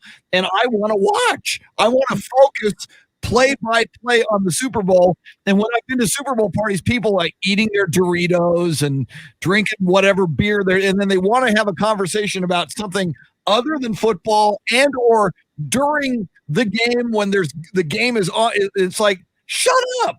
I'm trying to watch. So I learned years ago, and you just mentioned being a hermit. So I would much rather be alone in front of a TV watching the Super Bowl than among any group of people, and certainly a Super Bowl party when people are going to be distracting and wanting to talk about something other than the Super Bowl itself or while the game is being played on TV. Super Bowl parties drive me crazy as a huge hardcore football fan. Yeah, I don't typically mind a couple of friends that are actually interested in the game and are going to watch the game. But yeah, the snap crackle on top of the Doritos, the beers, and the sodas, the chatter about the last commercial they saw or what commercial they're looking forward to seeing because you've already seen it on YouTube. And I'm only here for you always have that one person who just has to say it every 5 seconds. I'm only here for the halftime performance. I'm only here for the halftime performance. And then they want to relive the halftime performance after it's happened. Like, go home, go watch it on YouTube on your own time. Please be quiet. I'm not answering your questions about the game. Yes. You should have come here prepared. I think maybe if I were to ever host, it'd probably be like a quiz to get in. Yes, you have to sit down and take this 10-question exam and demonstrate you know what the hell's going on. Right, because if you're going to ask me stupid, there are such things as stupid questions. Yes. And those people tend to ask them. And I didn't think about this till just now when you brought it up, Shannon, and we were talking about COVID. You're right. Thanksgiving was a super spreader event for a lot of people, as was Christmas. And Super Bowl parties are such a tradition in America.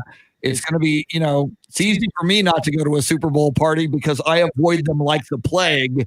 But it is a tradition for so many people. And I'll bet you there's going to be a lot of them. And I'll bet you coronavirus cases are probably going to spike 2 weeks after the Super Bowl. Yeah, you certainly hope it's not the case. I mean, we've gone through this now for 3-4 times, right? Hey, holidays, the spike. Don't be that person, but yet people still end up doing it. And I don't know, like bars, I know that they're open, but I don't think they're actually following protocol. So just please watch the game at home in the comfort of your own home. Order some local takeout, enjoy yourself, watch the game in silence, and enjoy the last football game of the year. Yes. Now, one of the big stories about the Super Bowl, Shannon, of course, is the fact that for the first time ever in 55 Super Bowls, a team is playing on its home field in its home stadium, that being the Tampa Bay Buccaneers. However, not a whole lot of fans in the stands, obviously, because of COVID-19. How much of an advantage? Obviously, they sleep in their own beds. Obviously, they're familiar with that field. They probably feel at home at Raymond James Stadium, do the Tampa Bay Buccaneers. Do you see this? And you're going up against Patrick Mahomes and the juggernaut that is the having won 25 of their last 26 games, the Kansas City Chiefs. How much of an advantage do you see that home field for the Buccaneers? Well, with COVID and obviously the lower amount of attendance, I don't know that it would be as much as it normally would be. And we talked about TikTok just a few minutes ago. Gronk's brother, who's also a former NFL player, is very popular on TikTok, and a lot of people ask him questions about the NFL. I saw one yesterday. Someone asked him how Super Bowl tickets work, and each player gets to pay it's 2 tickets, and then they can buy up to, I believe, 11, 12, or 13, somewhere in there. Now, if you're visiting, typically you get like nosebleeds or something, but you think if every player on that team goes and buys up all 13, then you're just pumping in more people who are rooting for you, right? I don't know what that number is going to be with COVID. I'm sure. I mean, the Packers talked about having home field advantage last week, right? Because it was 40 degrees on the field, and they knew where later in the game those ice spots were going to be, possible slippage areas. Obviously, the weather's much different in Tampa, but there is something to be said about playing on the actual field that you were used to playing on all season. Also, Tampa has that weird ship, their Buccaneers ship that just, I think, is visually unappealing and a bit of an eyesore for someone who doesn't play there regularly. And then we talk about how Kansas is planning on flying down the day before, so they're not really going to get to be on that field until it is game time. And I don't know when they last played there or how many players are familiar with the area. I think it's still there, obviously not as much as it typically would be, but again, for a guy like Tom Brady, who cares? Who cares where it is? It's Tom Brady. Of course, he's also going to get it on his home field for his first season there, which I still just find utterly ridiculous, but I don't get to say. And again, this whole matchup, and we talked about it yesterday and the day before, will Patrick Mahomes go on to have a career that eclipses Tom Brady? And on the surface, to get to 10 Super Bowls for any other quarterback not named Tom Brady has been impossible.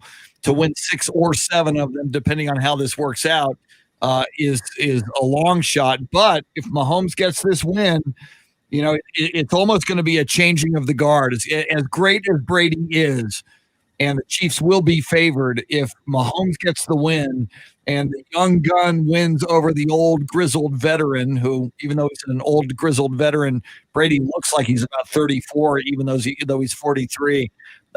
It's really, I think, going to be a kind of a watershed moment in the NFL, whereas like Brady is great as you are, the new GOAT is fast becoming Patrick Mahomes. Yeah, and if there's anything kind of tarnishing maybe the idea that Patrick is as great as he is with that Super Bowl, and he already has, it's because he got it over Jimmy G, right? And the argument is that 49ers probably lost that game more than the Kansas City Chiefs won it. But if he were to win over Tom Brady at Tom Brady's house during the season, that was just incredible for that Bucs organization. Patrick's making a case for himself. Yeah, because a lot of people say a lot of times a matchup in the NFL boils down to who's got the better quarterback. So if you look at it from that perspective, either way this goes. If Brady wins, you go, see, he's Brady. But if Mahomes wins, it's like, guess what? There's a new sheriff in town, and maybe a new GOAT. All right. The GOAT of Spurs broadcasting is Bill Schoening. We think he'll have the call tonight from the AT&T Center as the Spurs host the Boston Celtics. We'll talk Spurs, NBA, and we'll talk Longhorn hoops with Bill Schoening. He lives in Austin. He pays a lot of attention to the team he used to cover, the Texas Longhorns. Bill Schoening joins us next. Thanks for hanging out with us. You're listening to the Chris Duel Show.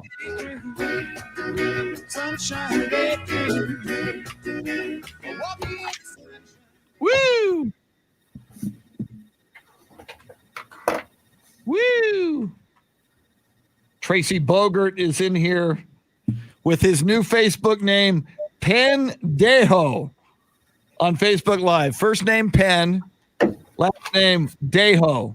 Yeah, I've got yours. Very nice. Yes. Yours didn't go?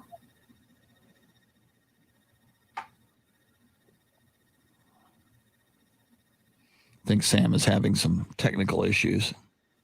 Mm-hmm.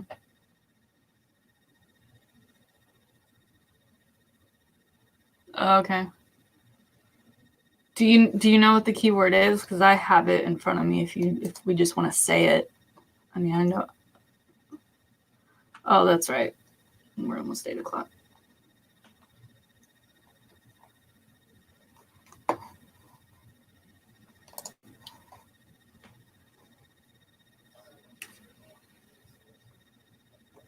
All right. I don't know how many people actually text in those winners or those words anyway. So we've got it for it's like 8 weeks long. Well, Tracy, your pages are getting banned quite.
See on Twitter, Jay, baseball writers who vote for the Hall of Fame are jokes. It's because Bonds, Clemens, Schilling, Sosa, McGuire.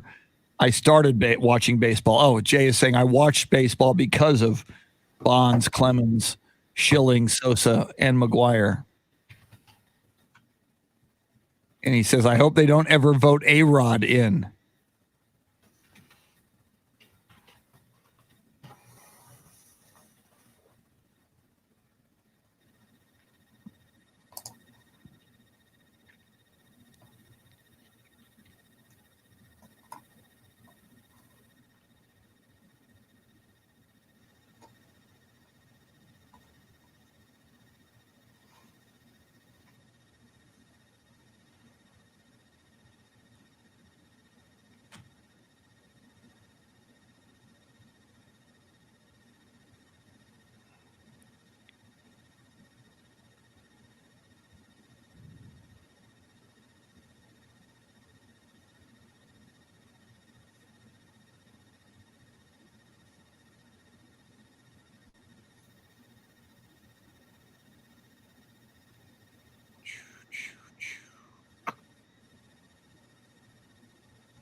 Somebody mentioned Alex Rodriguez. I just saw a story from the New York Post talking about Alex Rodriguez on the ballot next year, along with David Ortiz. So that'll be interesting. And he's another guy that apparently the baseball writers, worried about PEDs, are going to try to keep out of the Hall of Fame.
I see a Bleacher Report story. The headline is Deshaun Watson gets advice from James Harden on leaving Houston. Forced them to trade me. James Harden is heartfelt. I have to speak to the beard.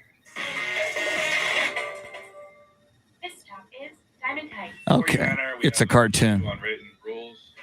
That is why we don't need Gridiron Heights. Now entering Hardwood Hills. Whoa, athletes get to just go wherever they want. Too much autonomy. Are you lost, little boy?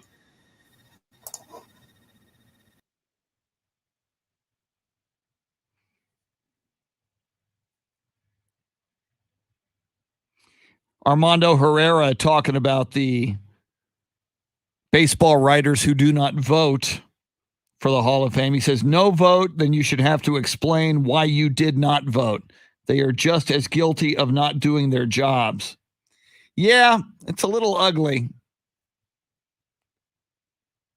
We talked about that with Scott Manziera about an hour ago.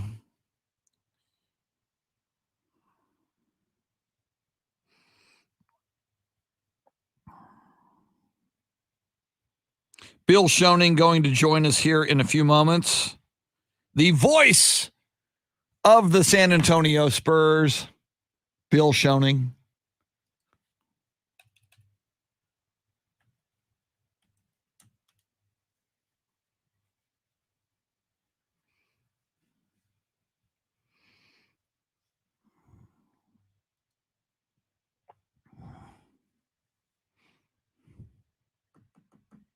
I hope I got. I had put on this rundown, which is the list for Sam. I had put Scott Manziera's number incorrectly, and I transposed two numbers at the end. Because I either do that like late at night or first thing in the morning at like 3:30 or 4 in the morning when I wake up. So now I'm worried about my Bill Schoening number. So I'm going to have to double check and see if I've got the right number on there. I think I do. Yeah. Good.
Cool.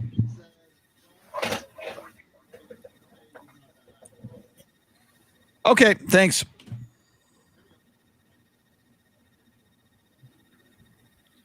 Steve DeRocco, welcome in. The original rock. Whoops.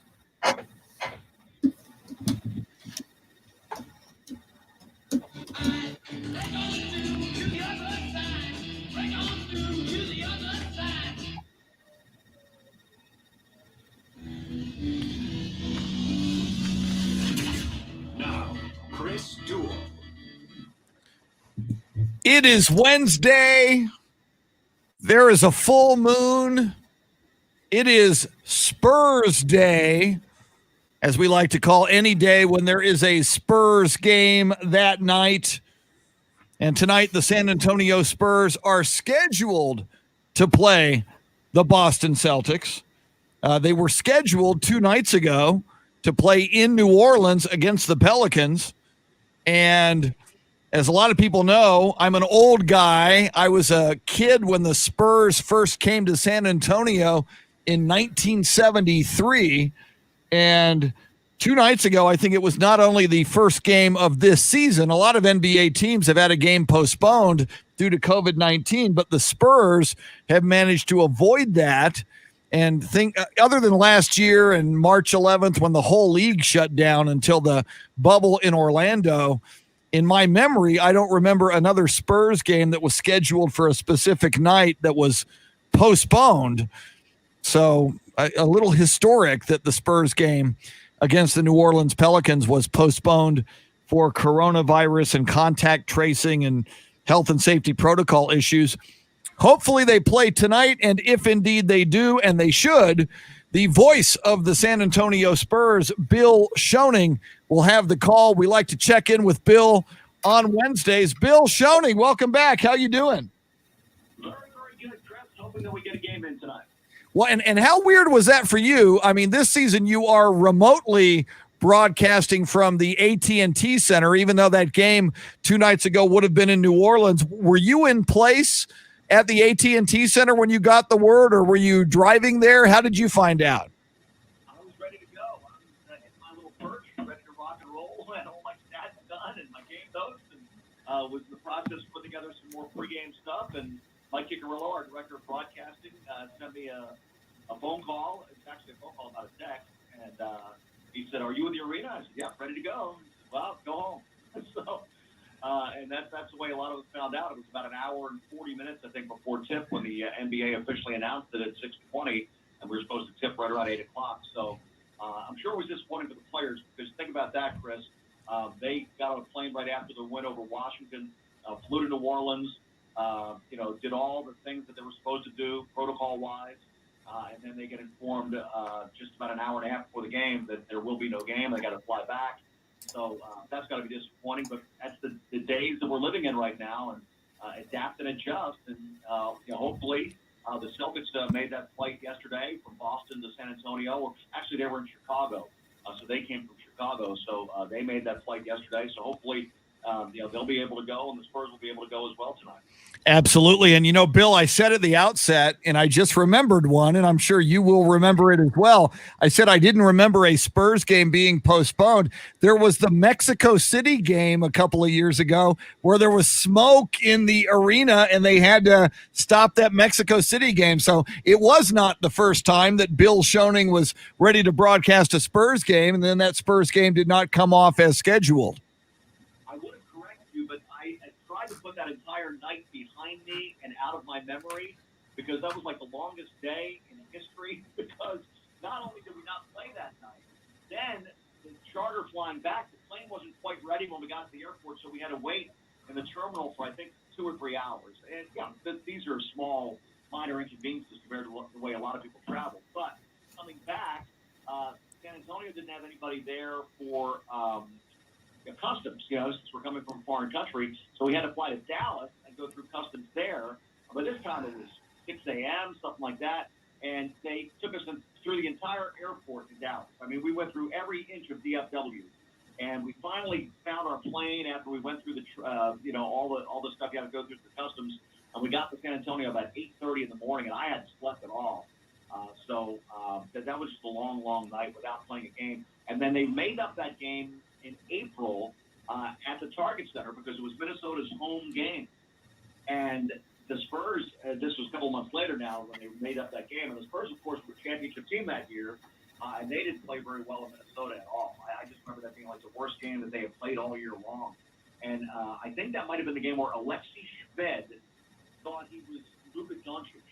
And when it points or started hitting threes all over the place, I'll just never forget that. And so it was like, okay, this is the game that we were supposed to play in Mexico City a few months ago when Alexei Shved had scored 30 on us had we played that game in Mexico City.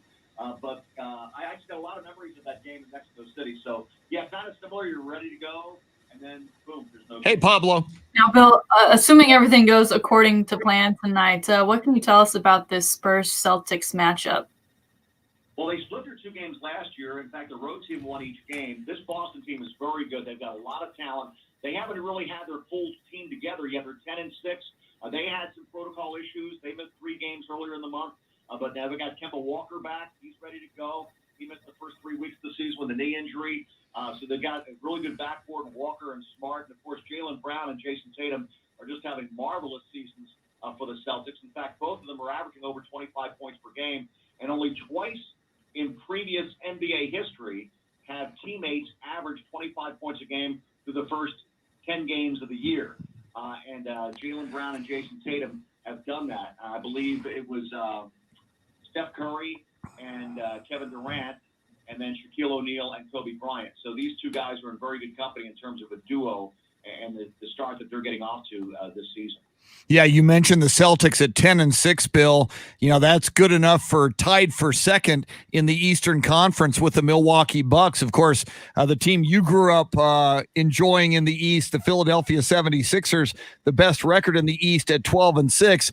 And regarding the records, Bill, I just still find it fascinating. And I know Coach Greg Popovich has said, obviously, without fans, the home field advantage ain't what it used to be in the NBA. But, the Spurs usually very, very good at the AT&T Center and have, lately it's been kind of a rocky road the last couple of years on the road. But, Spurs this season 3-5 at the AT&T Center, yet 6-3 on the road. And the Lakers are 10-0 on the road, and they are 4-4 at Staples Center. Just, it's already a strange season with all of these COVID protocols, but the whole home and away dynamic really, really unusual this year in the NBA. It's important for fans to realize you really are important, because your support at home games really does mean a lot. And I think that, we're seeing evidence of that this season. One of the things I really like about the Spurs, though, is the balance that they've shown. 7 different players averaging double figures. It seems like there's a different leading scorer each night, different guys, stepping up. And they still are doing a very good job, despite the fact that they're trying to push the pace a little bit more and get more fast break points. They're still taking very good care of the basketball. They lead the league in fewest turnovers, only 10 turnovers per game. And the thing that I was really encouraged about last couple of ball games is seeing Devin Vassell more and more comfortable, filling up the passing lanes, doing all the things defensively that we've seen him do. He's got those instincts, but now maybe a little more confident in his outside shot. They want him to take that shot if he's open. And he's just more and more within the rhythm of the offense now and getting more time off the bench. So I really like what I'm seeing from the rookie from Florida State, Devin Vassell, as he kind of settles in to his NBA career. Well, and Bill, as you mentioned, Devin Vassell as a rookie, as Spurs fans will know, typically if you're a rookie for the Spurs, your playing time as a rookie is you don't get a lot of it. You typically go to Austin and play for the Austin Spurs. Even Keldon Johnson, as great as he was in Orlando last year, that first part of the year he spent in Austin. So it's almost like, and we've seen this many, many times, we've seen Coach Greg Popovich adapt in his philosophy and his approach to the game and the players, and for a rookie to get the significant minutes as Devin Vassell is seeing and thriving in this system so early, I find it very remarkable. Yeah, it's a very good point, and also I think it's also fair to point out the fact that Derek White has only played 1 game this year, so Devin Vassell, that's kind of a baptism by fire. He's in the rotation now. I think when Derek comes back, Devin will still be a part of what the Spurs do, especially with that second unit, the way he can provide defense. But the Spurs have used the Austin Spurs, the Austin Toros before that, as a kind of a farm club to get good experience for all of their young guys. Lonnie Walker spent significant time in Austin. DeJounte Murray was there. You look at some of these young guys. You mentioned Keldon Johnson. Drew Eubanks, who's now on the Spurs main roster. These are all guys that spent significant time in Austin honing their craft and using the G League. The Spurs really one of the first teams in the league to really utilize that G League team. They wanted to make sure that the team was close by in Austin, only an hour drive away. So a lot of these guys are going up and down I-35, getting some valuable experience. Now, Bill, I wanted to ask you about a story I saw yesterday. It seemed just utterly ridiculous to me. Tristan Thompson, a guy who now plays for the Celtics, came from the University of Texas, so the Texas fans certainly know the name very well. Obviously won a championship with the Cavaliers. He was quoted as saying that he hopes the Cavs retire his jersey. Now, obviously, the first Cavs retired jersey you think of would be LeBron James, right? But do you think he's even worthy of such an honor? Tristan, we love you, but that's a little bit of a reach there, Tristan Thompson. I'm not quite sure that the Cavs are ready to hang up that number. I don't even know what number he wore. He wears number 6 now with Boston. I'm not even sure what number he wore there with the Cavaliers. But that might be a bit of a reach. I'm not sure how many numbers the Cavs have retired. It's not like the team we're playing tonight, Boston, because you look up in the rafters at the TD Garden, formerly, of course, when they played at the Boston Garden, they've retired a bunch of numbers. And they've got so many numbers up there that the Celtics themselves, the guys now, are wearing non-basketball type numbers. Semi Ojeleye wears number 37. I can't even remember a basketball player wearing the number 37. Marcus Smart is number 36. Sounds like a running back number. So you've got all these different numbers because they just aren't the traditional numbers aren't available. Look at the great players they've had through the years. They've retired a lot of those numbers. Talking with the voice of the San Antonio Spurs, Bill Schoening, as he gets ready for tonight's broadcast. Spurs hosting the Boston Celtics. Tip-off just after 7:30 pregame with Spurs Radio Game Night on the Spurs Radio Network out of 1200 WOAI in San Antonio. With Bill will be at 7 o'clock. And Bill, some sad news involving part of the NBA family. And I think we got an indication of how beloved Sekou Smith was as Commissioner Adam Silver released a statement last night. Sekou Smith has been on television as an NBA reporter for years. He had a podcast. He wrote for NBA.com, and he passes away at the age of 48 from COVID-19. I think just horribly sad and tragic and affecting a lot of people who knew him in the NBA. And secondly, there's a lot of people who have the conception that COVID-19 just strikes the elderly. I think most of us will agree that 48 is anything but elderly. Just a sad passing involving a member of the NBA family. I was very saddened by this. I didn't know Sekou personally. I was familiar with his work. I knew a lot of guys that worked with him. Jared Greenberg's a buddy of mine who worked at NBA TV. He did a long tribute to Sekou, both on Twitter and Facebook. Brent Barry, who, of course, is in the Spurs front office now, former NBA player, worked at NBA TV with Sekou, and he had a lot of nice things to say about him as well. So, Sekou is getting a lot of love around the league. It's very, very unfortunate that a guy that was so bright and loved basketball so much, had such a passion for covering the game, is no longer with us. So it really was a sad day yesterday when we learned that Sekou had passed away. Absolutely. Voice of the San Antonio Spurs, Bill Schoening, with us. And Bill, I know you still, and we love talking Longhorn basketball with you when we get the opportunity as well. Most of our listeners will remember your years of work as the voice of the Texas Longhorns. And of course, you're still up in Austin a lot, so you pay a lot of attention to the Longhorns. I mean, this whole Big 12, you got Baylor at number 2, Texas at number 5, Texas Tech at number 10. And last night at the Frank Irwin Center, number 24, Oklahoma comes in. Now, speaking of COVID-19, no Shaka Smart last night, the head coach of the Longhorns, and the Longhorns had a number of key players out. And they wind up losing again at the buzzer in the final moments to Oklahoma. OU beats Texas 80-79. Your thoughts about, I know we've got the Big 12 tournament coming up, as we move into March, and then, of course, March Madness coming up. Not only are the Longhorns pretty amazing this year, but that Big 12 has so many good basketball teams. It's pretty amazing. From top to bottom, it might be the best the Big 12 has ever been. And I remember going back when the Big 12 first started, Texas had some very good teams.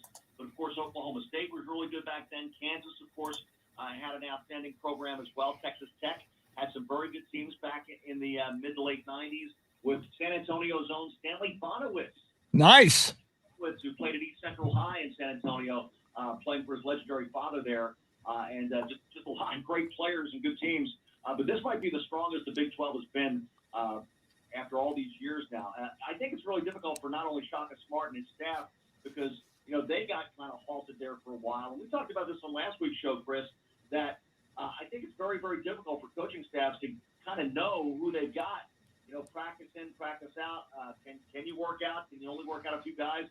Scott Brooks from the Washington Wizards was talking about that last week when the Spurs played the Wizards. They hadn't played since January 11th, and I think they had 5 or 6 games postponed. So it's very difficult. These college coaches are facing the same type of situation. So I think if you can get into any kind of a rhythm, it's credit to you. But the Big 12 tournament's going to be a monster. It's going to be really huge, and you're going to have a lot of nationally ranked teams involved there. And hopefully the Longhorns get all their guys back and be ready to go for that tournament. Voice of the San Antonio Spurs, Bill Schoening, with us. And Bill, again, just kind of bouncing around to some other sports. It's a big story today in the world of sports.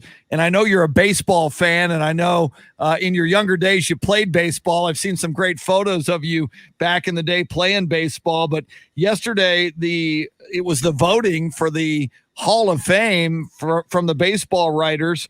And as we know, it's a rare event. I think it last happened in 2013, but nobody got to the 75% threshold that you need to get into the Hall of Fame. Curt Schilling came the closest, 71.1%. A Longhorn Roger Clemens at 61.6%. Barry Bonds, 61.8%. How do you feel about this when baseball says nobody's getting into the Hall of Fame? Is it? I know baseball is a different breed of cat, but we had a guy, Scott Manziera, was on with us earlier talking baseball, saying as a sport that really would like to grow the game, maybe this is a missed opportunity to shine a spotlight on the game when you say nobody's getting into the Hall of Fame this year. How do you feel about it? I think the big steroid question is the reason why Barry Bonds and Roger Clemens aren't in. Let's be honest about this, right? Because, their numbers are definitely Hall of Fame worthy. Barry Bonds and Roger Clemens, 2 of the best to ever play the game when you look at their numbers. And Curt Schilling, I think maybe his politics rubs some people the wrong way. He's been very outspoken about different topics, and that may be one of the reasons why he wasn't getting a lot of votes and support, although I don't think his case would be nearly as strong based on his career as Roger Clemens would have. I was really disappointed that the Veterans Committee didn't meet this year because my favorite player growing up was Richie Allen, later known as Dick Allen, who certainly has Hall of Fame numbers, but did not get in last time the Veterans Committee voted. And then this year, for whatever reason, the committee decided, the Veterans Committee, they would not vote because they couldn't meet in person, which is really silly because this is the day of Zoom meetings. Everybody's meeting through Zoom. They could have easily met and voted, and Dick Allen unfortunately passed away last month, and before he was elected to the Hall of Fame, and should have been elected. So I'm not really a big fan right now of the Hall of Fame, to be honest with you. I did go to Cooperstown a number of years ago and loved it, but I'm kind of disappointed, to be honest with you, in the way baseball has handled a lot of these things through the years. I don't think that baseball is run as well as the NFL or the NBA, in my humble opinion.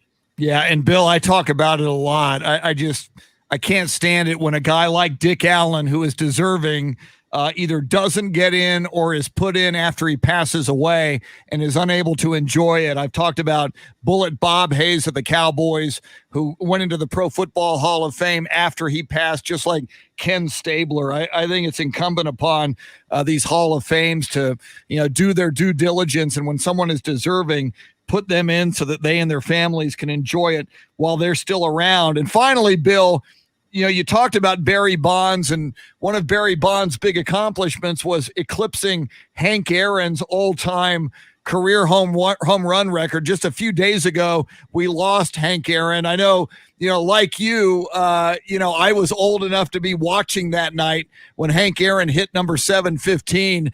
Your thoughts on the career of Hank Aaron, the life of Hank Aaron, and his passing just a few days ago? I think of dignity when I think of Hank Aaron. I think of the class that he always showed, because he had to put up with a lot of stuff in the South. Obviously, when he was going for the home run record, he got a lot of death threat, hate mail, and he kind of just kept that hidden and kept that behind him, and he really didn't, bring that out. And, he went through a lot early in his career as well. As we know, it was the 50s. The time was different back then, certainly, but I always thought of class and dignity when I think of Hank Aaron. In fact, I was going through some old posts the other day, and I had some things to say about Ernie Banks. Ernie Banks might have been the nicest guy I ever met. And I always think of Ernie Banks and Hank Aaron kind of together because they're both kind of sluggers at the same time, and just really classy guys that had to put up with an awful lot just to play the game of baseball and play it in such a great way. And obviously, to me, one of the greatest players to ever play was Hank Aaron. So, we're losing a lot of our childhood heroes, aren't we, Chris? Because of our age now. I'm 62 years old, so the guys I grew up watching, and just in baseball, especially the last 12 months, goodness gracious, you've got a Hall of Fame pitching staff and just a great player. I mean, the names that come out, Lou Brock, Al Kaline, Bob Gibson, all these great players, Tom Seaver, and having passed away, Whitey Ford in the last year, it just really is kind of sad. Yeah, and Don Sutton, another one of those pitchers, just a few days before Hank Aaron. Bill Schoening, love talking sports with you, man, whether it's NBA and Spurs or baseball or football or Longhorns hoops. I mean, you can do it all, and it's just always love your perspective. Once again, Bill will have the call tonight, Spurs Celtics, 7 o'clock on the Spurs Radio Network with Bill and Spurs Radio Game Night. Bill, have yourself a great Wednesday. We'll talk to you on the radio tonight. I certainly hope so. Hope we can get this one in, Chris. Thank you. Absolutely. We will think positively. The great Bill Schoening, voice of the San Antonio Spurs. We will move into the final half hour of the show. See what is going on across the world of sports. We'll talk about it with Shannon Salty Sweeney, with Sam Freesh, your soundscape stylist. If you want to jump in here with us before 9 o'clock, you are always welcome. Phone number 1-800-707-9760. You can always join us on Facebook Live, streaming live video on AM 1300 The Zone and Ticket 760's Facebook page. More coming up. Thanks for hanging out. It's the Chris Duel Show.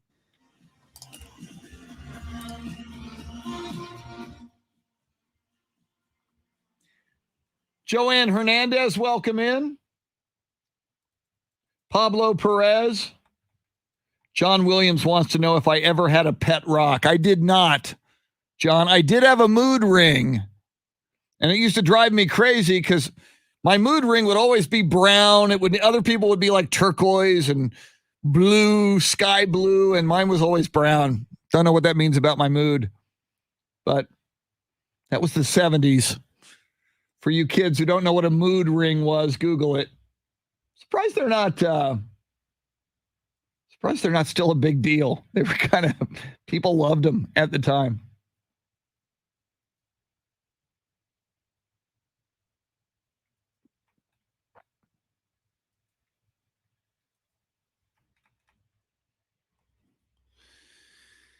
Well, I'm not even hearing, and I know we're having some technical problems, but even the weird music that we normally hear at this time is not running. So we're still having some interesting technical issues here. Woo! Is that my...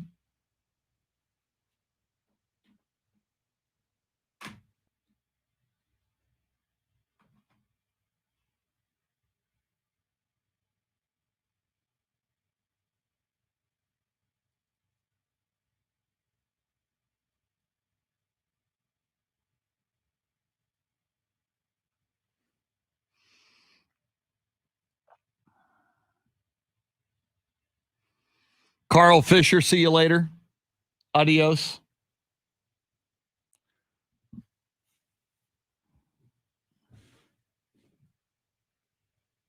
My Sam Ellinger fell down behind me.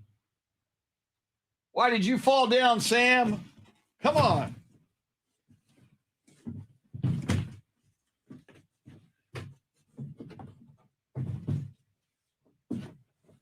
Now Patty Mills is falling down.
Axel Miller, welcome in.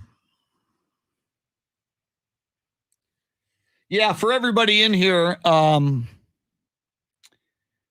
it's probably a good idea to, in addition to Ticket 760, follow AM 1300 The Zone.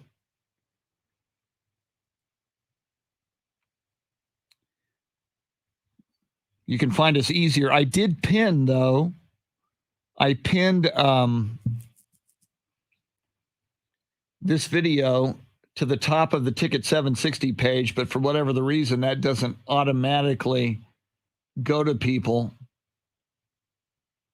as I would hope.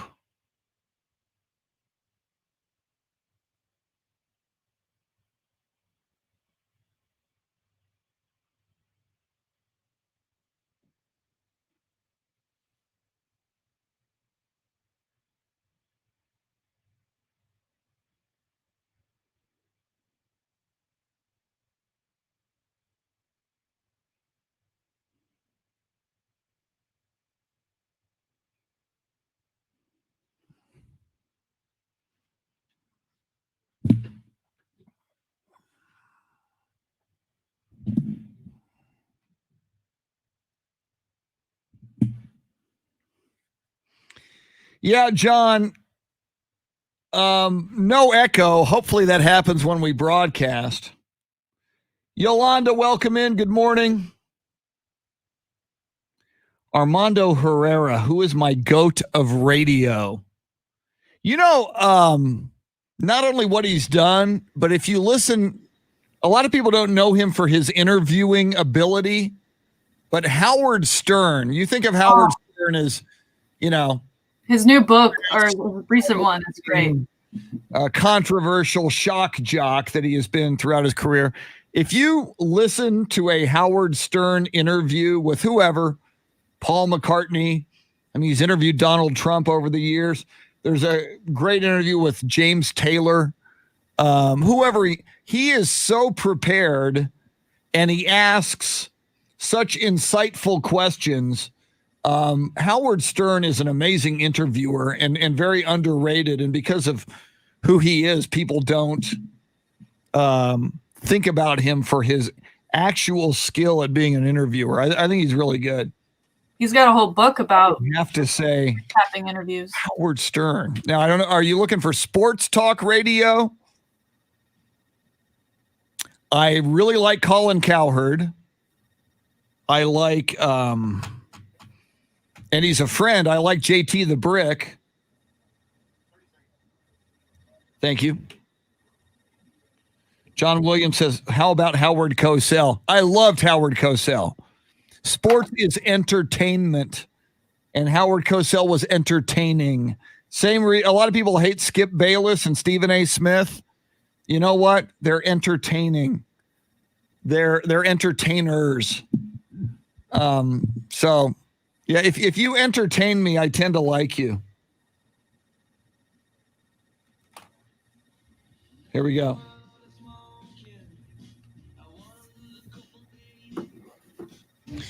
Chris Duel Show with you till 9 o'clock on this full moon Wednesday. Sam Freese, your soundscape stylist, making the show go. Shannon Salty Sweeney on board as always.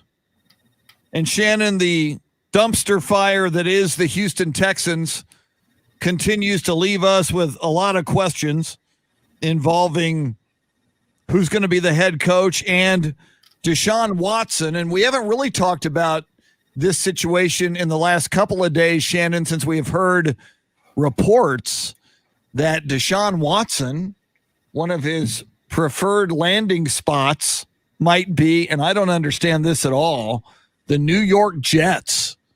I mean, if you're looking to get out of a dysfunctional situation, why would you want to go to historically one of the most dysfunctional franchises pretty much ever since Joe Namath left a gazillion years ago? How do you feel about where we are with Deshaun Watson now? Yeah, that one doesn't make sense to me because you're not really elevating your situation. If anything, you're just going to a different one where you get to start all over, because that team also just, to me, does not seem like they are a quarterback away from getting themselves into the playoffs or winning their division. I like the idea of San Francisco too. And I know it's not about money for them, but just income taxes alone in both of those states, like I would stay in Texas. Yeah. And San Francisco's interesting. And again, you look, the 49ers, you've got Jimmy Garoppolo, who took you to a Super Bowl just a year ago. And I know a lot of people say, wait a minute, that running game took them to the Super Bowl. Well, you need some quarterbacking skill to get that far. Yeah. And the 49ers had so many injuries this year. Right. You would think if Garoppolo comes back and if they're decent and just not injured, that's going to be a formidable team once again next year. Right. Yeah. I don't think they will, they against the Cowboys will get flexed this next season like they did get taken out of prime time this season, which is almost unheard of, especially when you think of that rivalry. But yeah, the quarterback landscape is something unlike we've ever seen before. Well, we mentioned earlier, we have a guy like Dak Prescott who will undoubtedly be a Cowboy, but the truth is he still doesn't have a contract. So you can't just say, yes, he's coming back. You've got your Drew Breeses who, he's he says he's most likely going to retire, but again, until he says something, you just don't know. You got the Rams and the Packers who are dealing with, words of uncertainty surrounding their upper brass and their quarterbacks of whether or not they'll stick around. You've got teams who may just draft a quarterback who you weren't even expecting to draft, and then you've got another quarterback controversy, and then you have these guys that are asking for outs and trades, and okay, well, where do they land? I saw something today that they're expecting for a deal to be done for Matthew Stafford before the Super Bowl. So, and it feels like at this point, it's once one piece falls, they'll all start to fall into place so that when we do get to the draft, there's a little bit better of an idea of where these quarterbacks not named Trevor Lawrence might end up being. Because usually you have an idea going into the draft of where you could land. And if I'm a quarterback, right, if I'm Sam Ehlinger right now, I'm like, I have no idea where I could end up being. Man, you bring up Sam Ehlinger. It's going to be absolutely fascinating to see where Sam Ehlinger winds up. But speaking of Drew Brees, and as you mentioned, Matthew Stafford, Detroit Lions, he and the Lions have agreed to part ways.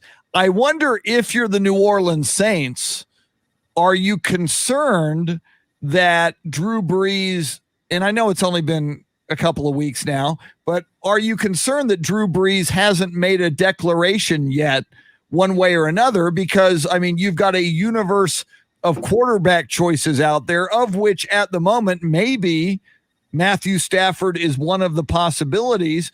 But if, as you say, Shannon, he's going to get a deal done sooner than later, maybe sooner than the Super Bowl, as soon as he does that, if Drew Brees hasn't made a decision yet, that's one less option you can explore if you're the New Orleans Saints. And I think we both agree that Jameis Winston, is not the answer there, nor Taysom Hill.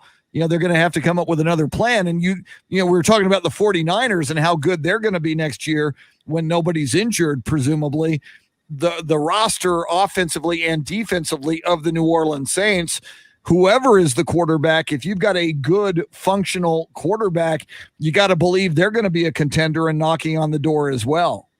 Yeah, and Drew Brees loves the Saints organization so much that I don't think he would leave them high and dry. So it almost feels like maybe he is considering coming back. Maybe he's going to get surgery done and just kind of see how he feels and go from there. I'm sure he's had conversations with Sean Payton at this point, because he certainly isn't a guy I think that would want to leave them in a poor situation with him out the door and missing on a guy like Matthew Stafford or Deshaun Watson should he not return. But I mean, I think they'd still like it if he did come back. I would. I'd like to see him keep playing.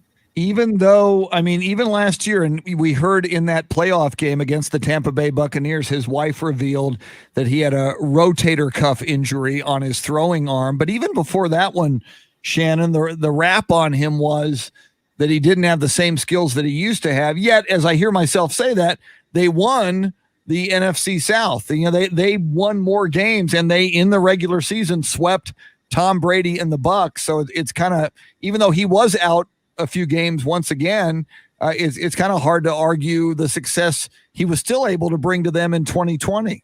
Yeah, he and Sean Payton have done a great job of kind of adapting to Drew Brees and the way that he functions best, right? Alvin Kamara has become a huge part of that Saints offense, in part because Drew Brees isn't able to dish it as far as he used to, but he can get it to a guy like Alvin Kamara, and he can take it the distance. And as we learned dramatically from Brett Favre several years ago, and again, it's human nature. We talked about this as well. If you've been playing this game since you were a kid, and this is the best thing you do on planet Earth, and you're at a point where you think, well, maybe it's time to walk away, but wait a minute, I've got all these skills. I just won a division. I think if I can heal this rotator cuff, I think I can do one more year. And wouldn't it be nice to go out on top? I mean, granted, Brett Favre was really seen as kind of wishy-washy and flip-flopping on his decisions when at one point he told the Packers, I'm out, I retire. And then he came back and said, nope, I don't think so. I want to come back. But it's still got to be tough for Drew Brees. Yeah, I don't think that decision for anybody is ever seen as an easy one. And maybe unless you're a Peyton Manning who did walk away while on top. And then you've got guys like Matthew Stafford who are towards the back end of his career, but he's never had true success, right? And he just listed his house. I went online yesterday. I was looking through all those beautiful images of his now $6.5 million house. If anyone in Detroit is in the Detroit area is looking for one. So, you know, a guy that probably, I don't think he'll ever get to a Super Bowl unless he finds his way onto a ready-made team like the Saints. But surely, you know, you don't necessarily always get to right away on a high, but with something to maybe remember, a good memory to go off of, unlike, you know, well, I played for the Detroit Lions the entire time and we didn't do anything. Yeah, and you mentioned the Saints. I think the Indianapolis Colts, you know, a lot of people see that as maybe a landing spot for Matthew Stafford. You know, they're a contender. They're a team that maybe he could take to the next level. And as we talk about quarterbacks, and you mentioned Dak Prescott and the Dallas Cowboys, there's the Red Rifle, Andy Dalton. I know who he came from the Cincinnati Bengals, probably believing that he could be a starter in the NFL, again, because he was for so many years. I just don't, especially with all of these quarterbacks available out there, I just wonder if there's a team in the NFL right now that would like Andy Dalton as their starter. I think he may need to reimagine what his value is and what his future is in the NFL. I think it might be as a backup, and if that's going to be the case, you know, a Texas guy who went to TCU, I wonder if he sticks around in Dallas now. Yeah, why not? Why not stay as a Cowboy, right? I mean, you can think of the Washington Redskins last season. I mean, they just kind of go through this quarterback carousel of who's our guy going to be, and they never truly figured it out. Now, it ended up working for them when you're in the NFC least, right? You still won that division. But also another question at quarterback, you know, Alex Smith still kind of dealing with the injury and the repercussions of it. Is he really that guy? Will they just kind of pull in a guy like the Red Rocket, who you can get him for a great value? You know, he has experience and is relatively healthy and not, you know, necessarily injury prone in the way that your quarterbacks have been. Yeah, it's going to be very, very interesting. I don't remember ever, Shannon, and you mentioned this as well, this much speculation, this much availability, this much movement at quarterback. And not even mentioning the rookies, you know, Trevor Lawrence and a whole bunch of them coming in as well from college. There's at least 3 or 4 that are, you know, expected to be very, very good coming out of college. And that seems to have been the case the last few years. So, you know, it's almost like we're beginning to have a glut of pretty good quarterbacks around the National Football League. Right. And it brings me back to maybe like the boomer issue of guys like Tom Brady and Aaron Rodgers and maybe even a Drew Brees staying past their welcome, right? Like, let the young kids play. It's a young man's game. Let the young kids play, give the job opportunities, open those back up so people have more chances. And of course, in a sport and in a game, that's not necessarily the way it works, but certainly going to be a strange draft if these contracts and such aren't signed, right? The Cowboys love to drag out the Dak contract. Our buddy Tanner Carlson tweets, I think, every day, today would make a great day to sign Dak Prescott. And I agree. I mean, why not secure him and make the rest of your team feel secure? Because if I'm playing on an NFL roster, I want to know who my leader on the team is. I want to know who's running that offense. And not knowing is almost like not knowing if you're going to be a good team next season or not, whether you just came from a Super Bowl or a playoff berth or were last place in the league. The quarterback is such an important position. It needs it goes from the top down. It needs to be something that everyone is clear on. Well, and you speak of Dak Prescott, if you look at his brother's tweets, and I know it's his brother and it's not him, but sometimes when somebody that close to you is tweeting, you know, A, maybe you're feeding them information, or B, maybe they're reading information.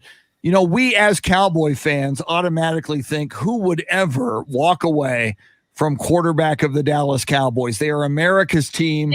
Yeah, exactly. And I've always said this about Dak Prescott. When it was time for contract negotiations, one of the things he has to remember, there's a big difference being the quarterback of America's team and being the quarterback of any other team in the NFL, that he should factor in that value. But you wonder if he's not loving Mike McCarthy and if he's looking at the future and not loving the future the way he should. I mean, it seems inconceivable to us, but it is conceivable. Dak could walk away and he would have that option. And we could find ourselves in a Houston Texans scenario where he doesn't feel like he's getting his voice heard with the upper brass and the coaching, discussions and the way things are done around that organization.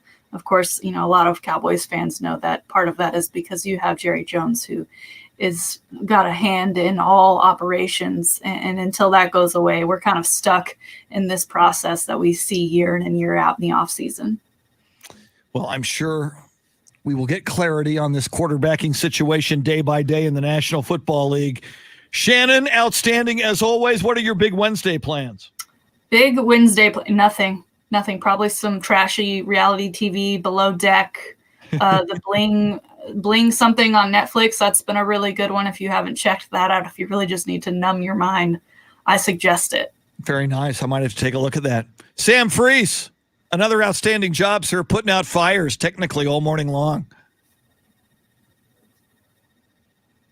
And on Ticket 760, you'll get Sam for the Sports Grind at 2 and the Mike Taylor Show at 4. Thanks to everybody listening on AM 1300 The Zone, Ticket 760, the iHeartRadio app, Facebook Live. We will see you in 21 hours. Go look at the full moon tonight. I think you might like it. This from the Beatles. Have yourself a great Wednesday. We'll see you later. Woo! Thanks, everybody.